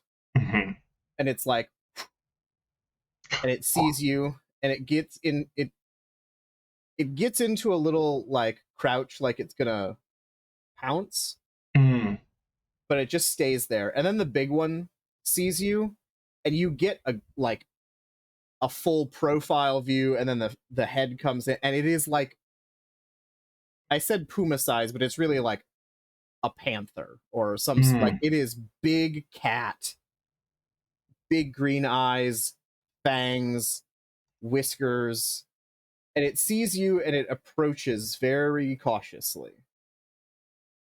Excellent. I will reach hand out. Nothing in hand, just one of those like, here, scent. Yes. It takes a scent of you, and then does a like rub on your hand. Yep, gonna get in there. It's behind the neck for the scritches. The other one at this point has like come up to you and is sort of like zooming around your knees. Maybe a couple little bats, whatever, just like. I'm just a very quick but light, like over, just just topple the kitten. But yeah. Now, what are you doing all the way out here? There's just a big cat purr. Okay. Looking at them, do they look hungry? Or are they just like... The little one maybe looks a little scrawny. The big one does not. Gotcha. The big one eats. Gotcha. Yeah. Yes. Gotcha. Okay. Gonna scoop the tiny one and just have the other cat join me. They follow. Sweet. So, you know, the man clad in all black with a gas mask just come back with a cat tucked in one hand and a larger cat following behind him. Yep. Amazing. They're not threats. Oh, good. That would be a shame. And she holds a hand out to the panther. And it also gives you a little rub with its head. Similar scritches. Well, to the island or to the boys? Or champions, I should say. I do not know if they are boys. There were others that the parents mentioned. Yes. We should still speak to them first. I think it wise that we all rest before we go out to the island. Probably a good idea. So the four of you who are not from Kaliningrad, you do have a hotel waiting for you. And I will remark, even though we are on session 5, it has been 1 day. Yep. Uh-huh. It has Yeah. been one whole day. Yep. And you might be feeling a little of the fatigue at this point. And it is night. Like, it is full night. People, I won't say normal people, but most people are in bed at this point. But teenagers, though. Yeah, no. Fucking teenagers, man. I don't know what they. I You don't know know, what they do. like... When I was a teenager, I was either in bed at 6 or I did not sleep. You know, Right. It's just like this. Ooh, These are the yeah. options. That's why I'm wondering, do we look for the kids now? Again, kids, asterisk. Or do we go to bed and find them tomorrow where we don't know where they're just going to hang out in alleyways during the day? It would not hurt to look now. And then Might if as we well. don't find them, look for them in the morning. Well, you all can look for them in the morning. I'm not. Daytime? Absolutely not. Not even once. Let's wander. Actually, I look at the panther. Have you seen a bunch of... Oh god, why do I even ask this? We are looking for friends of one called Alexei. Young people cloistered in alleyways. Do you see anything like that? Do you understand? There is a rumble from deep in this thing's chest. And then it turns and starts leaving the alley at a good clip. Like, Following. Yeah. Yuna just sprints. now that Yuna is freed of the swaddle and limbs are. So you get out into the street. This cat takes you through an alley, up another street, through another alley, until you come to just a small little park, like no bigger than half a city block or whatever. It's just ringed. You know, it's got a fence around it. It's got one very sad tree, some benches and tables. It's got a swing set, and there are 7 or 8 youths hanging around, smoking, drinking, throwing rocks at tree, you know, standard teenage. I don't know what teenagers do, okay? And it's a very sort of like lackadaisical, where it's just like, we're not doing anything, we're just here existing, and fuck that Gotcha. tree. Fuck Just that tree lay for about. being a tree. Gotcha. Thinks it's so cool with its leaves and shit. Trees So, are cool. I would like to appear behind one of them. You don't need to make a roll for that. It is your element. It is who you are. You do just appear. But I would like to point out, it is still with him, with the cat, the little kitten just tucked. Mm-hmm. Holding the kitten. Absolutely. Mm-hmm. Excuse me. You can't just sneak up on people, man. I have. I'm not doing my Russian accent for these kids. I'm sorry. They're not old enough. Not old enough for the accent. They haven't had their Russian puberty. That's right. Russian puberty, what does that even? I would like to also use the darkness to do the same thing on the other side of the group, just in case they try to run. And Veronica's just there. One of them does and runs into you and is like, ah! What the hell is going on, man? We have questions for you. Sit. I would not run. When you say sit, several of them just plop right where they are, just like onto the ground. Some of them sit on the benches. You guys cops? No. Worse. Oh shit. And Misha will bow and gesture like the floor is all yours to Veronica. She steps forward, her hands just lightly kind of in her lap in front of her, if you will. So, we're looking for your friend, Alexei. We heard he went on a trip somewhere recently. I don't know, he's gone. Where? Well, if we knew, he wouldn't be missing. And Well, we know where he is and we could find him. But a little bird told me that he went to an island. Is that not so? They exchange glances among each other. They are clearly sweating bullets. There is so much sweat happening and teenage smells. It's awful. If he did go to an island, that's like his own personal business, man. I get up a little closer.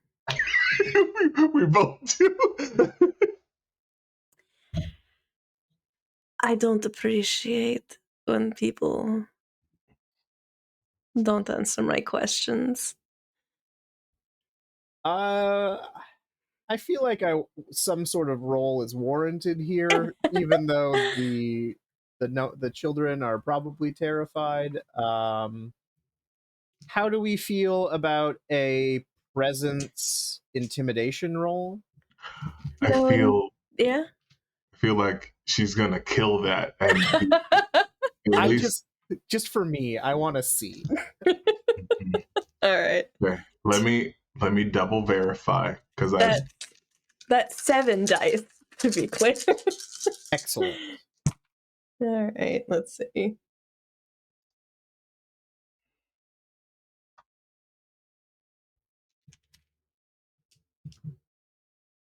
Just 2. Okay. Shocking. Now, question for you. For whom? Did you you do have an additional bonus? Yeah. Okay. Yeah, that makes the 7 because it's 4, 5, 6. Yeah. That was just trash rolls. Fair enough.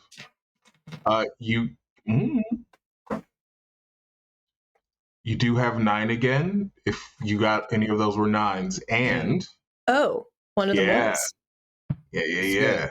That was a 10, so that's 3, and then I'm rolling it again. Roll that That again. was just 3.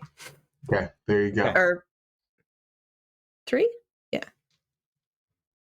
3. Okay. So that's 3 successes. Yeah. One of them faints. Just absolute just like passes out where they're sitting. There is a noise of like strangled trying to scream but not able to do so, and someone absolutely wets themselves and they all say, "We're so sorry." I don't want apologies, I want answers. I don't know if you've ever been in a situation where there is a guilty party and we have been trying to protect said guilty party, and then it just turns and everyone is like, time to throw someone under the bus. Yeah. As one, except for the one who fainted, they all turn on this little shit sitting at the back, arms crossed. Perfect. Like, all right, so like, maybe I told him that I'd, beat him up if he didn't go to the island. What about it? Why would you want them to go to the island? This is funny. She gets closer. Okay, I mean, Funny. not. It seemed funny at the time, ma'am. Why? Because it's dangerous, and it's funny when people like fall and stuff. Oh. Is it? Very uncomfortably close now. Have you never seen someone trip and fall and thought it was funny? Oh, I do many other things that make me laugh and bring me joy. Now, is there anything else on the island that you know is dangerous? Any reason why you got him to go there, besides wanting to see him trip and fall? There's like a landmine. Oh. Just one? Maybe there are 2 landmines. You wanted to see your friend blown into little smithereens, is that it? It was really annoying. Question. And this is like right here.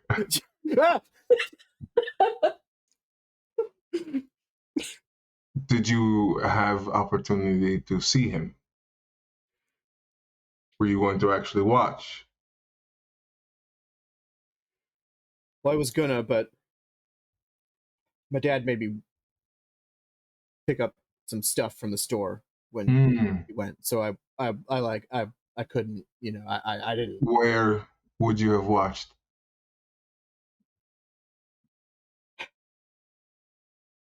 There's a tower, like an old radio tower, looks out over the island. Mm-hmm. You go home. All of you. Right away, Go. Your Excellency. Whatever you say. Take your friend. Just pointing at the one that's unconscious. Take your friend. There is a lot of scrambling, kicking up of stuff as they try to be anywhere that's not here. And in fact, one of them does manage to pick up their friend. Someone was listening. You cut through someone's fear. Good.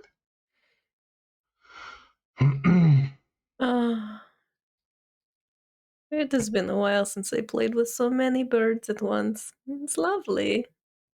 It was wonderful to watch. Yes, you all did a commendable job scaring these children. Should we perhaps look at the island now? Kolia, you're no fun. We'll Also, change that. did it not seem they're certain that this boy went to the island because of them and not because of this note? Apparently.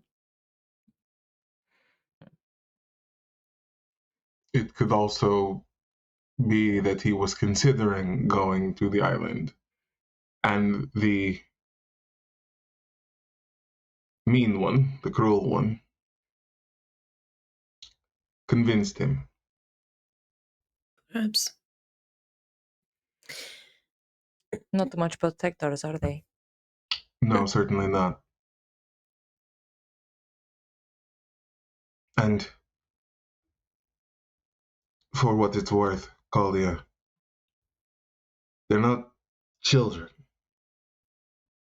They're young. Certainly, they're not children. We'd seen much more by their age. Have we not?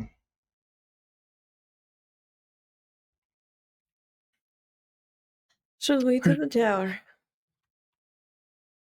Is that the good thing? I think I turned out just fine.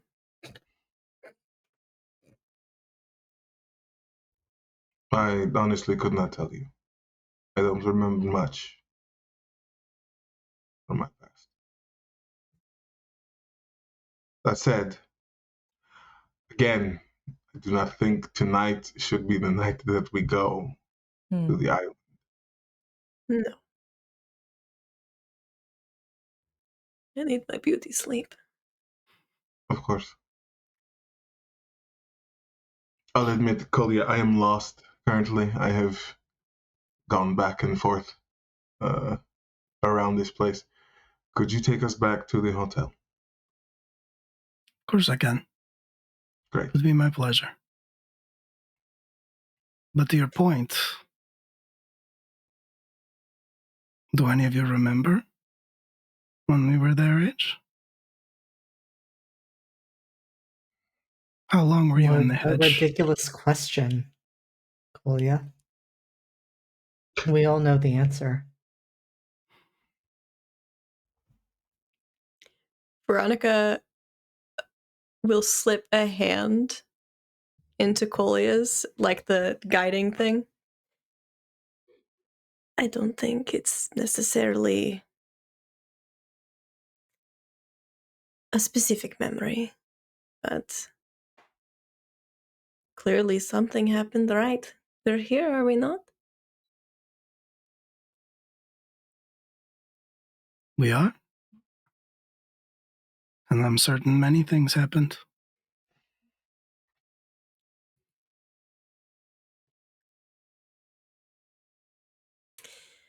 Time to make better memories.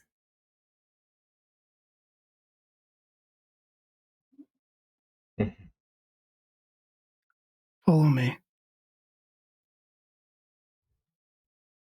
Great. Kolya will lead them back to the hotel. All right. Okay. Before we get there, just real quick, Mm-hmm. while we're walking, because I do want to talk to the bully. Misha will make sure to stay in stride with Kolya. You are courtless. Why is that? This word, cordless, it implies an absence. Something missing. It does not feel like I am missing anything.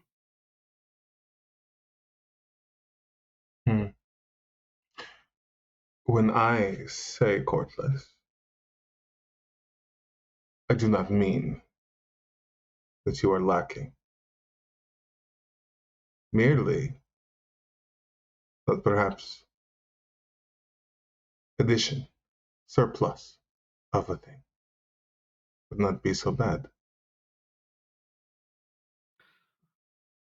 I have pledged my life to many causes in the years that I have been around. Walking this earth, walking other earths. Many causes, many masters. If there is one thing that I have learned, it's that safety in numbers comes at a price. Mm. And if your strength can be taken away from you, perhaps it is not real strength at all. I prefer to be strong enough for me.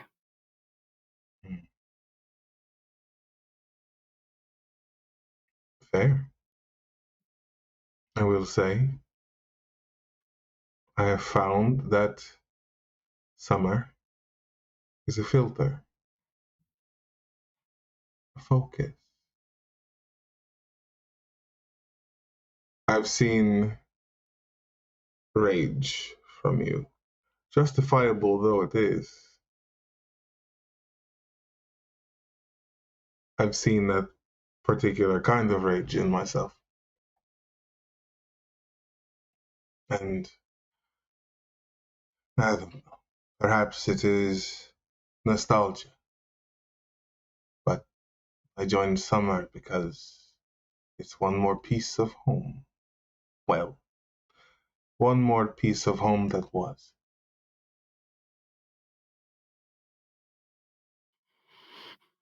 Perhaps that is where you and I differ, Misha. You fear this rage. I put my trust in it. Mm. I don't fear it.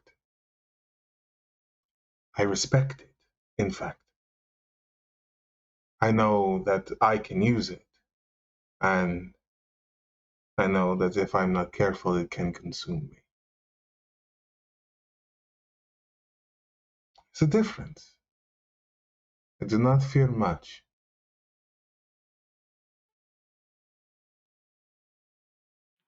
It is a difference, and it appears that you and I share a philosophy on the topic.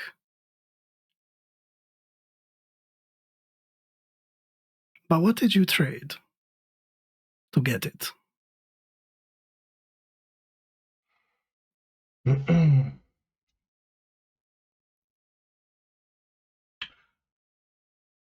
I would say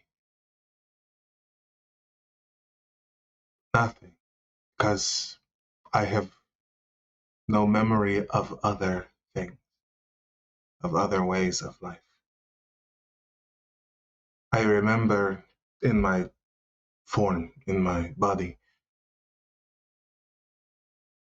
fight, combat. I have known nothing else, and as much as I try, I can find no other memories of anything else. So, truly, I gave nothing.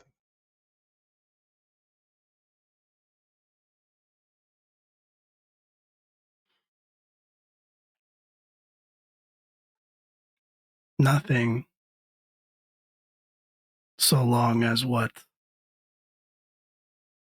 Summer wants of you and what you want to give align.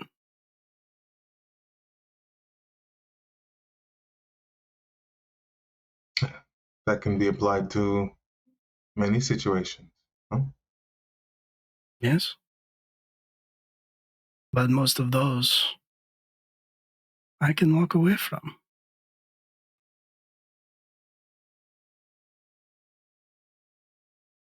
Why are you so sure?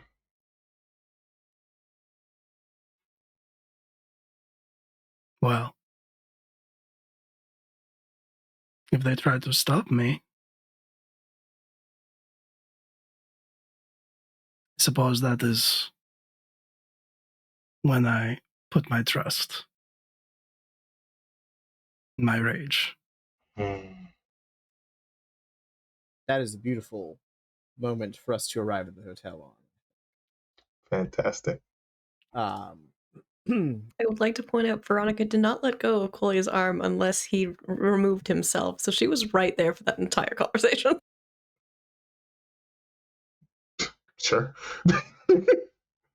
That's up to I think Kolya. I don't think he would have maybe until the conversation started. And then I think he would have kind of like shaken off Veronica's hand, but not like in a very offhanded way. Mm-hmm. So the hotel is an old manor house. Kaliningrad, nay Königsberg,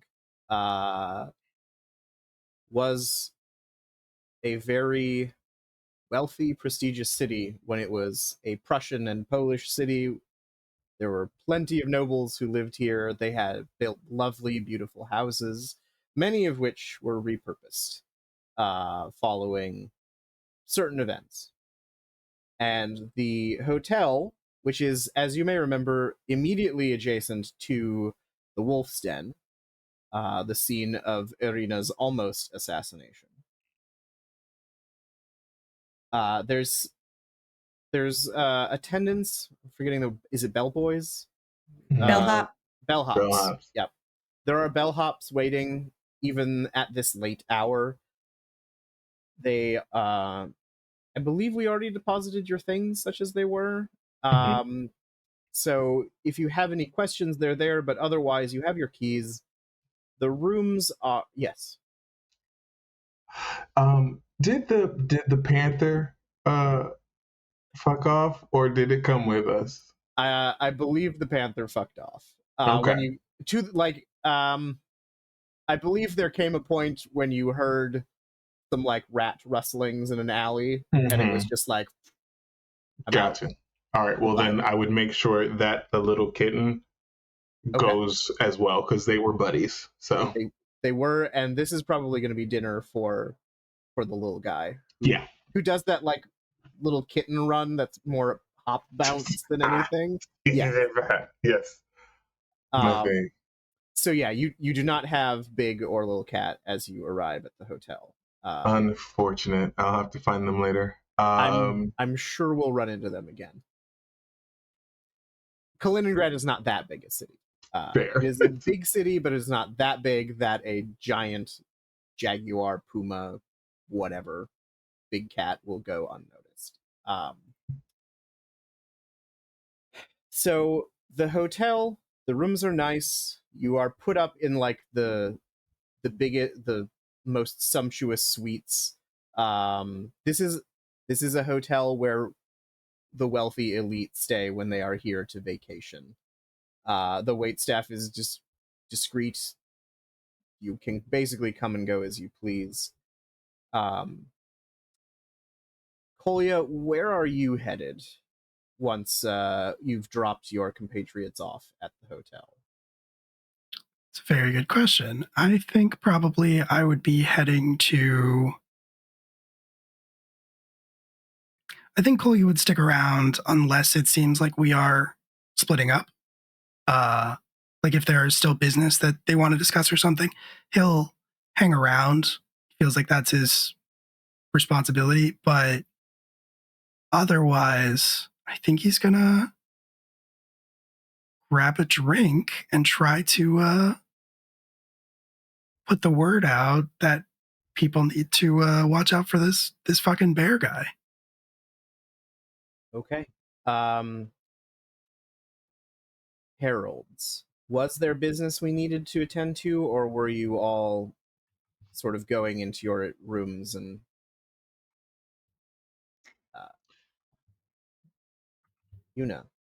Yes. Yuna would approach Arcadia and say, "My friend, I was wondering if there is someone trying to impersonate the Spring Court. I would like to investigate it. Do you mind if I keep the card? Inks and paints and such are my specialty."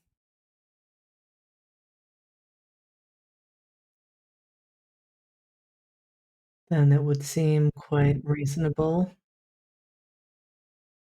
for you to take this card, though.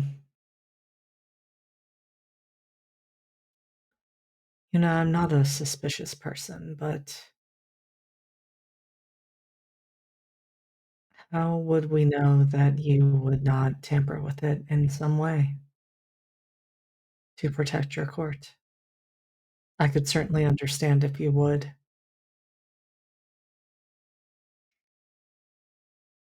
If it makes you feel more comfortable, then you could always be there.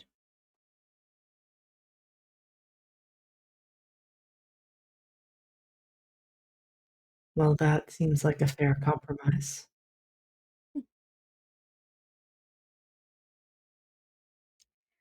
Your room or mine? Yours. All right, so Arcadia and Yuna are heading to Yuna's room for envelope and letter examinations, it seems like. We've got Kolya at the bar spreading word about the bear of Kaliningrad. Veronica and or Misha, what are your evening plans, or nighttime plans, I should say? Well, Misha's for sure gonna take a shower because he's covered in blood. Mm-hmm. And It's I good think water pressure here, and I don't know if you like it cold or hot, but it is the perfect temperature for whatever you are looking for. Gotcha. don't think he wants cold. Yeah, no, hot. Obviously it's hot. Okay. He Yeah. runs cold, clearly. It's fine. It's the kind of heat that it is the most relaxing thing that's happened to you in quite a while. It feels Except maybe the hand, but that's fine. that's maybe a close second. Yeah. I will yeah. say, have you spent willpower? Yes, I did. You can. This is the shower of all showers, so you can regain a willpower for that. Fantastic. You love to see it. Also, let's see. Okay, yeah. And then unless Veronica has plans, Misha is staying in the room. He needs to rest and recuperate. And by that, I mean workout. It's fine. Just a totally normal thing to do after you've been stabbed several times and beaten to a pulp. Correct. Because clearly didn't do enough push-ups the first time, so we got to do those some more. That's right. Another 300 push-ups and you would have beat him. No problem. No question about it. I mean, who's to say, truly? Me. Me am to say. Oh, okay. Well, fine then. It's Dragon Ball Z rules. Yeah. Veronica, do you have plans for the evening, night? Yeah, so would I suspect the lines are tapped or anything? Or 100% yes. Okay. How would I generally communicate with my superiors and or the council here in a secret way? Typically, Winter, I mean, all of the courts use couriers. And you would have noticed as you walked into the hotel, both the first time and this time, that someone wearing the correct and appropriate pin, combination of clothes, tie, whatever, is basically there to act as courier for you if you need to get word to someone. Right. In that case, Veronica is going to write a very respectful but short note that to the winter counselor, whose name is somewhere in my notes, Luka Noryov.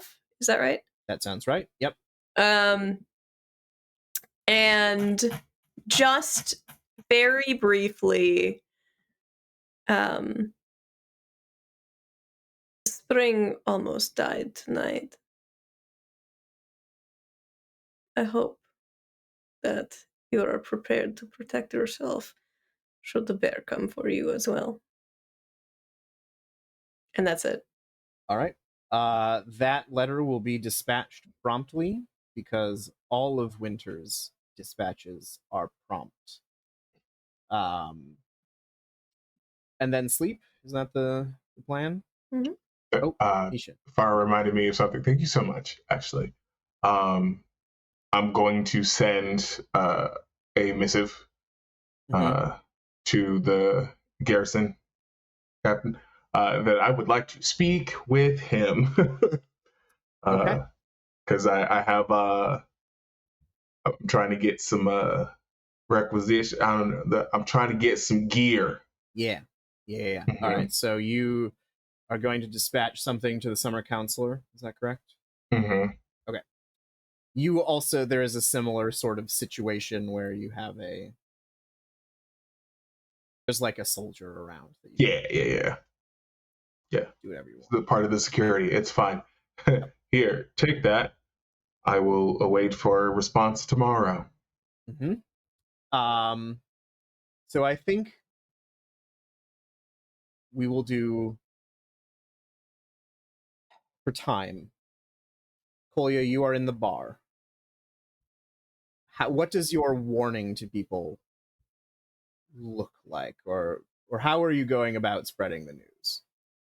So Kolya is going to a bar that he has never mentioned to any of the others. He's going to Vernost, which is like this kind of, it's very divey, it's very off the beaten path and out of the way. You would not probably be able to find it if you didn't know where you were going. And I think it is not, there's like no sign with like the name of it or anything.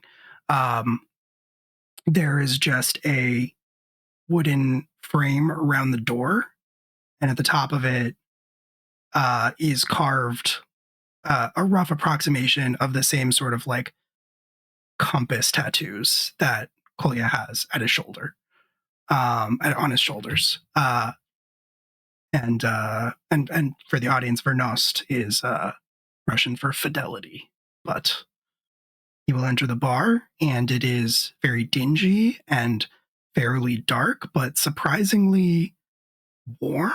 And pretty much everybody inside has tattoos that look very similar to Kolya's, match them a lot in a lot of cases, except for the bartender, who is this sort of very no-nonsense man of like an indeterminate age.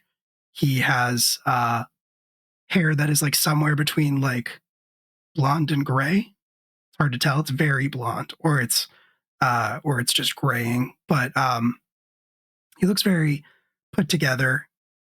His eyes kind of never stop moving across the room. And Kolya would approach him. His name is Maxim. I imagine you have a relationship with Maxim that is not a lot of talking.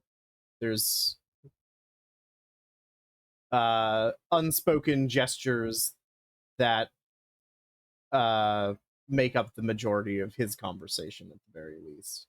Yes. And so as you approach, there is a mug of whatever your favorite is waiting for you. And I'm sure you do the thing where you go to pay and he waves you off, as always. Kolya would sit down at the bar and take a sip from the mug. And I think it's one of those things where he's kind of like looking straight ahead at like dusty bottles that are lining the wall. And Maxim is like standing just off to the side, looking out at the rest of the bar. They're not looking at each other at all, but Kolya just says quietly under his breath, like, trouble. I think Maxim takes a deep breath. There's the slightest twitch of an eyebrow that you might take to be a frown. Big trouble? Strange trouble.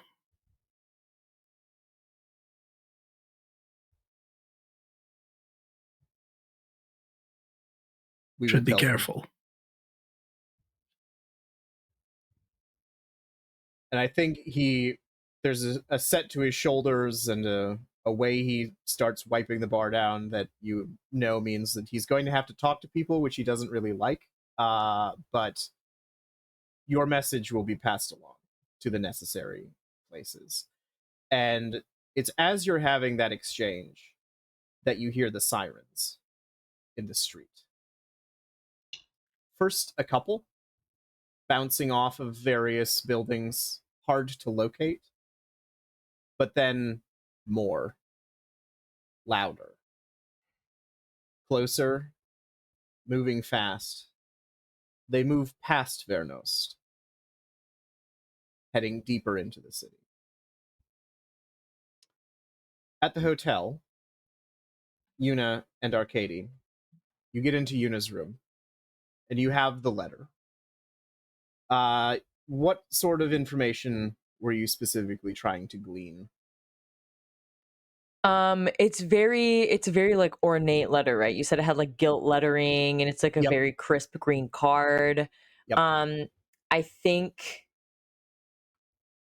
Yuna would almost, even like the smell and stuff like that, try to like peel some of the gilting off, and try to figure out where,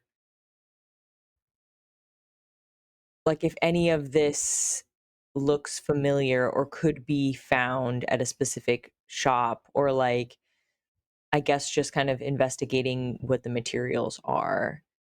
Very good. So that'll be an intelligence investigation roll. Oh, that's fine. Arcadia, are you just observing and making sure that nothing gets fucked with? Correct. Yes.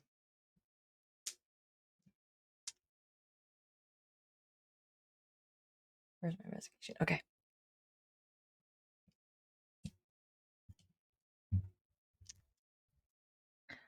I'm also observing Yuna Mm, and her reactions as she is doing this. Gang? yes. Wait. Yuna Oh, knows brand, store that it was bought yeah. at, batch. Actually quite the opposite. Oh no. Oh Is that I dear. rolled zero success? 7. I rolled 7 die. Wait, did I? I did. Mhm. Do you want to spend a point of Yuna willpower? eats it. Do you want to Yeah. spend a point of willpower to roll Yeah, 3 I more will. I dice? will. Right. Add how many? 3 more. Okay, great. Yuna just rips it into shreds. You'll never take me alive.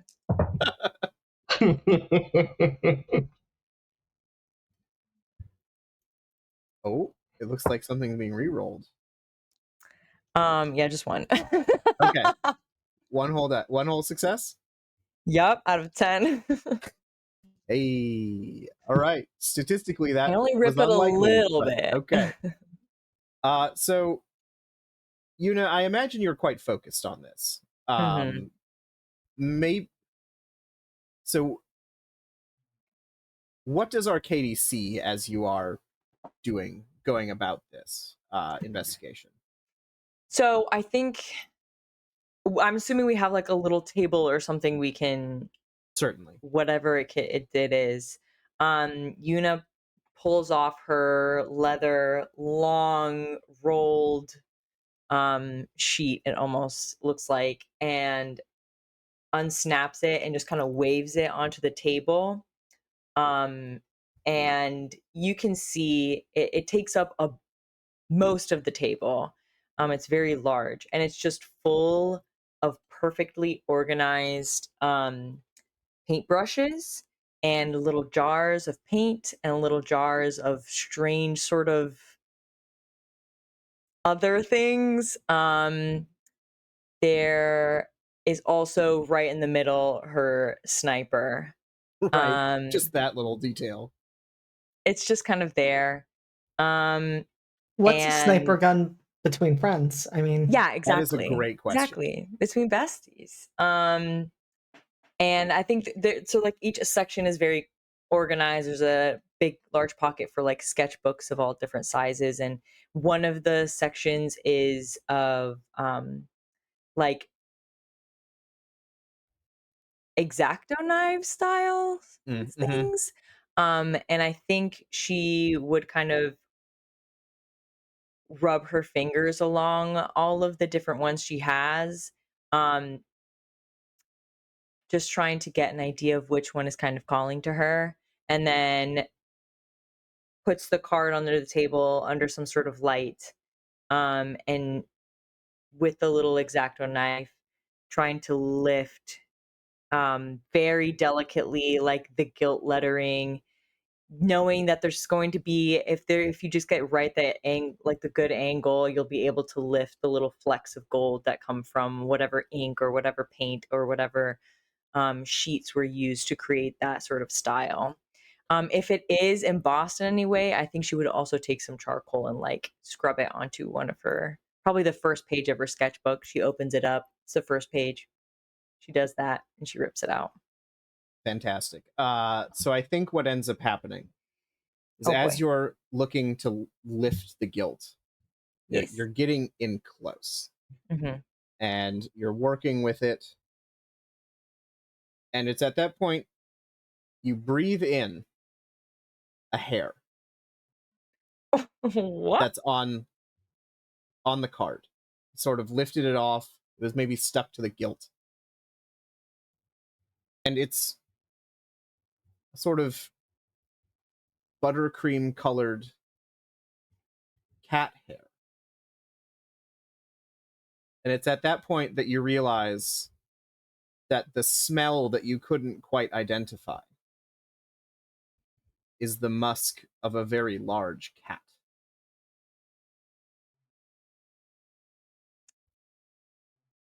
Arcadia, there's something you must know about me. I do not like cats. And I At think that she point- places the hair just on the table. At that point, there is the knocking on 4 doors in this hotel room. One of which is unoccupied, because Arcadia is not there. But at the other 3, if you open the door, there are your respective couriers. Veronica, yours looks, let's say, a little put out, maybe. Yuna, yours looks tired, as though they've already had the longest night. And they have, because of what happened to Arena. Misha, yours is in full-blown panic. And all of them, for plot and cinematic reasons at the same time, say, "You must come at once. The summer counselor is dead." And that is where we will end this session of Cold Iron. Bruh, should have gone to the chef.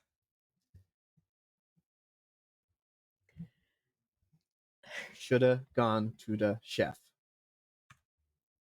I think we can all agree about that. Indeed. Yes, chef. Mhm. Heard, chef. Chef.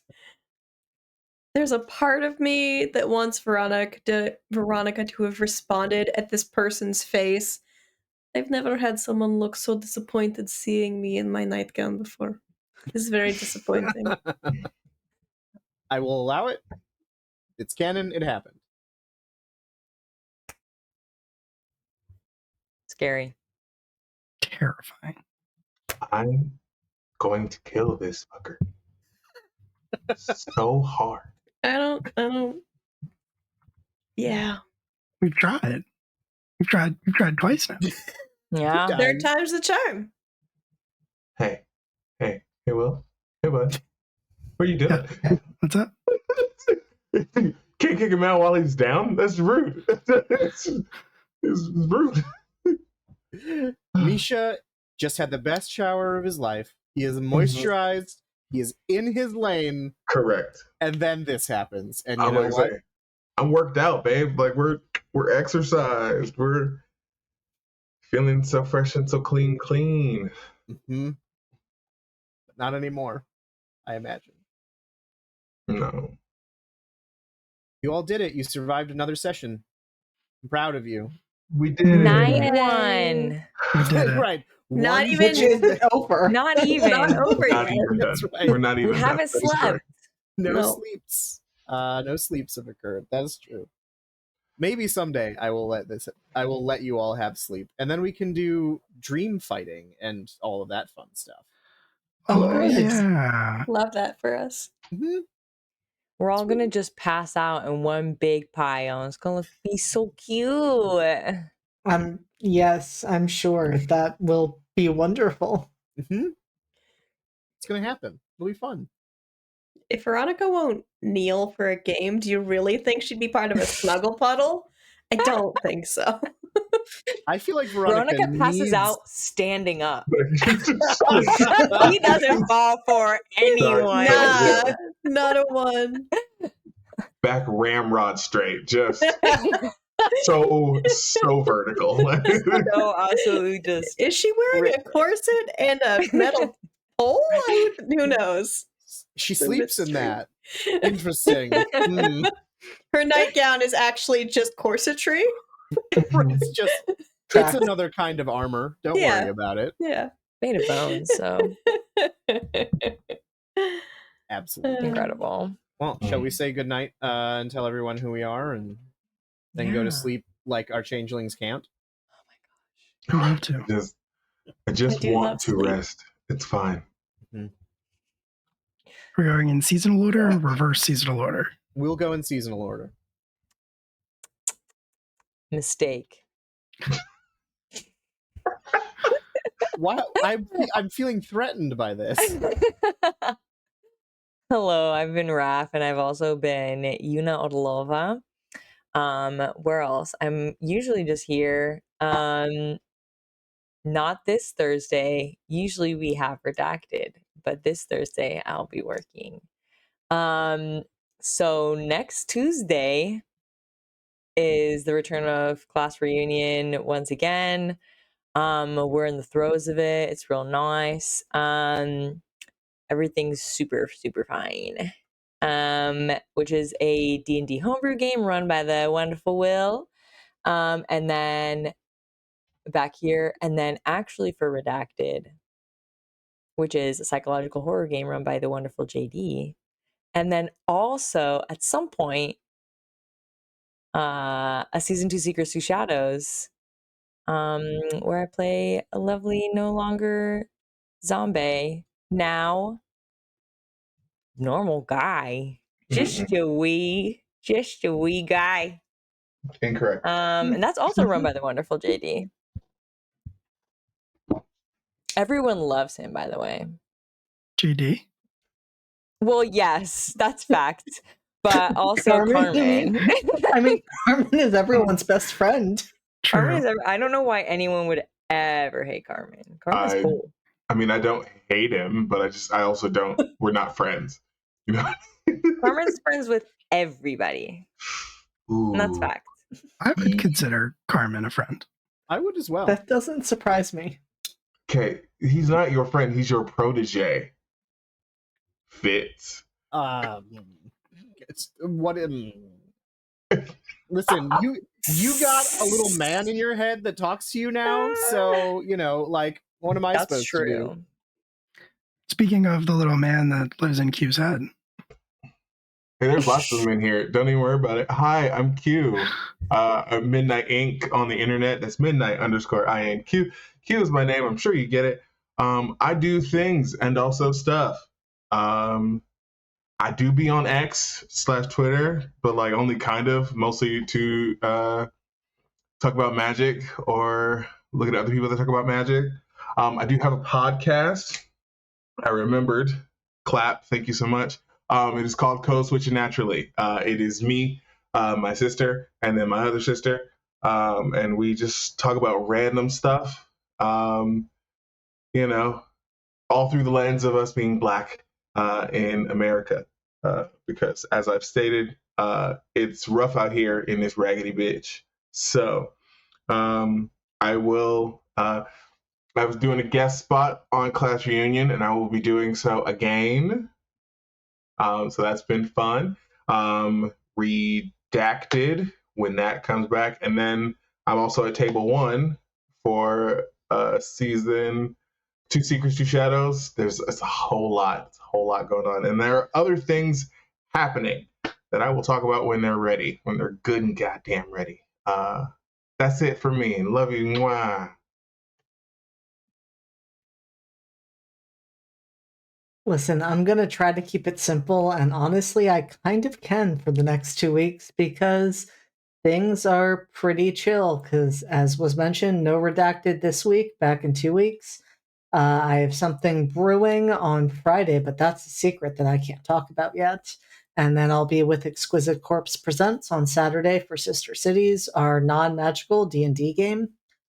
Then I won't be back until Class Reunion here next Tuesday, and then a season of Secrets and Shadows will be back on Friday the 13th, which is an auspicious day for us to resume. There's a lot of other exciting things happening. I'm playing in like 3 different mask schemes this month, and yeah, it is going to be a time, and I'm excited to announce all of those as the date approaches.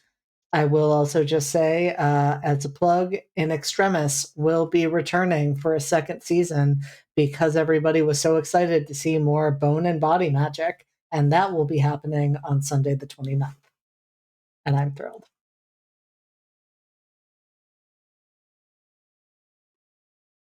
Yes, hello. I am Faris Arcadia, Farakaya on all of the things, and I have been Veronica Strogost. Primarily, you will find me at Crossroads Games, where we are having Horror Fest this month. We have 3 premieres every week, all October. Most of them are scary. Some of them are run by people at this table. It's going to be a lot. It's going to be terrifying. Alex is a monster. And you should check it out.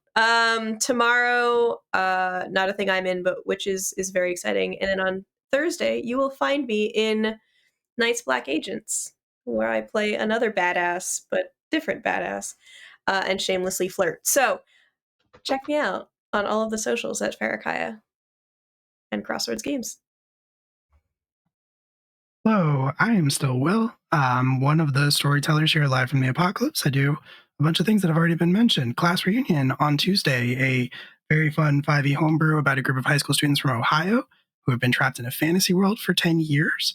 And also currently their hockey playing elf analog friend who's played by Q, who is guesting with us. Also Academy H, which is our Masks Actual Play podcast. We will be back mid-October recording new episodes of that on a Wednesday because October is hellish for everybody apparently this year. But in the meantime, new episode of the podcast coming out this Sunday and hopefully resuming from there. There's a trailer also that's kind of new. If you want to check it out, it's on Spotify and stuff like that. I'm in the season 2 Secrets, 2 Shadows, where I play Abigail, and I'm in this game, and I think that's it right now. That sounds right. I'm technically on social media, but I'm not also. And yeah, that's it for me, I guess. That's what I got going on.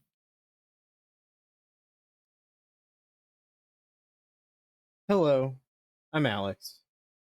I ran this game. I'm Mightiest Fin on Twitter. I'm Mighty Fin on Blue Sky. What's going on in my life? Thing 1. We launched a Kickstarter today for the our new project in the Backwards tabletop role-playing universe. We have 2 books, Backwoods and Back Channels. One is set in a post-apocalyptic New England. The other is set in a post-apocalyptic Florida Gulf States area. We are, when last I checked, a third of our way to our goal already, which is cool. Would very much like to hit that goal. So if you caught Founders Day or any of the other amazing actual plays that have occurred in the using our backwards system, this is the best value we've had for the book so far because we're using a new publisher. So if you want hardcovers, they're $50 as opposed to like 70 as they used to be. So we're also doing PDFs if you don't want to clutter up your bookshelf, want to save some money and some space. You can pick all of those up at our Kickstarter page. There's a link on my socials.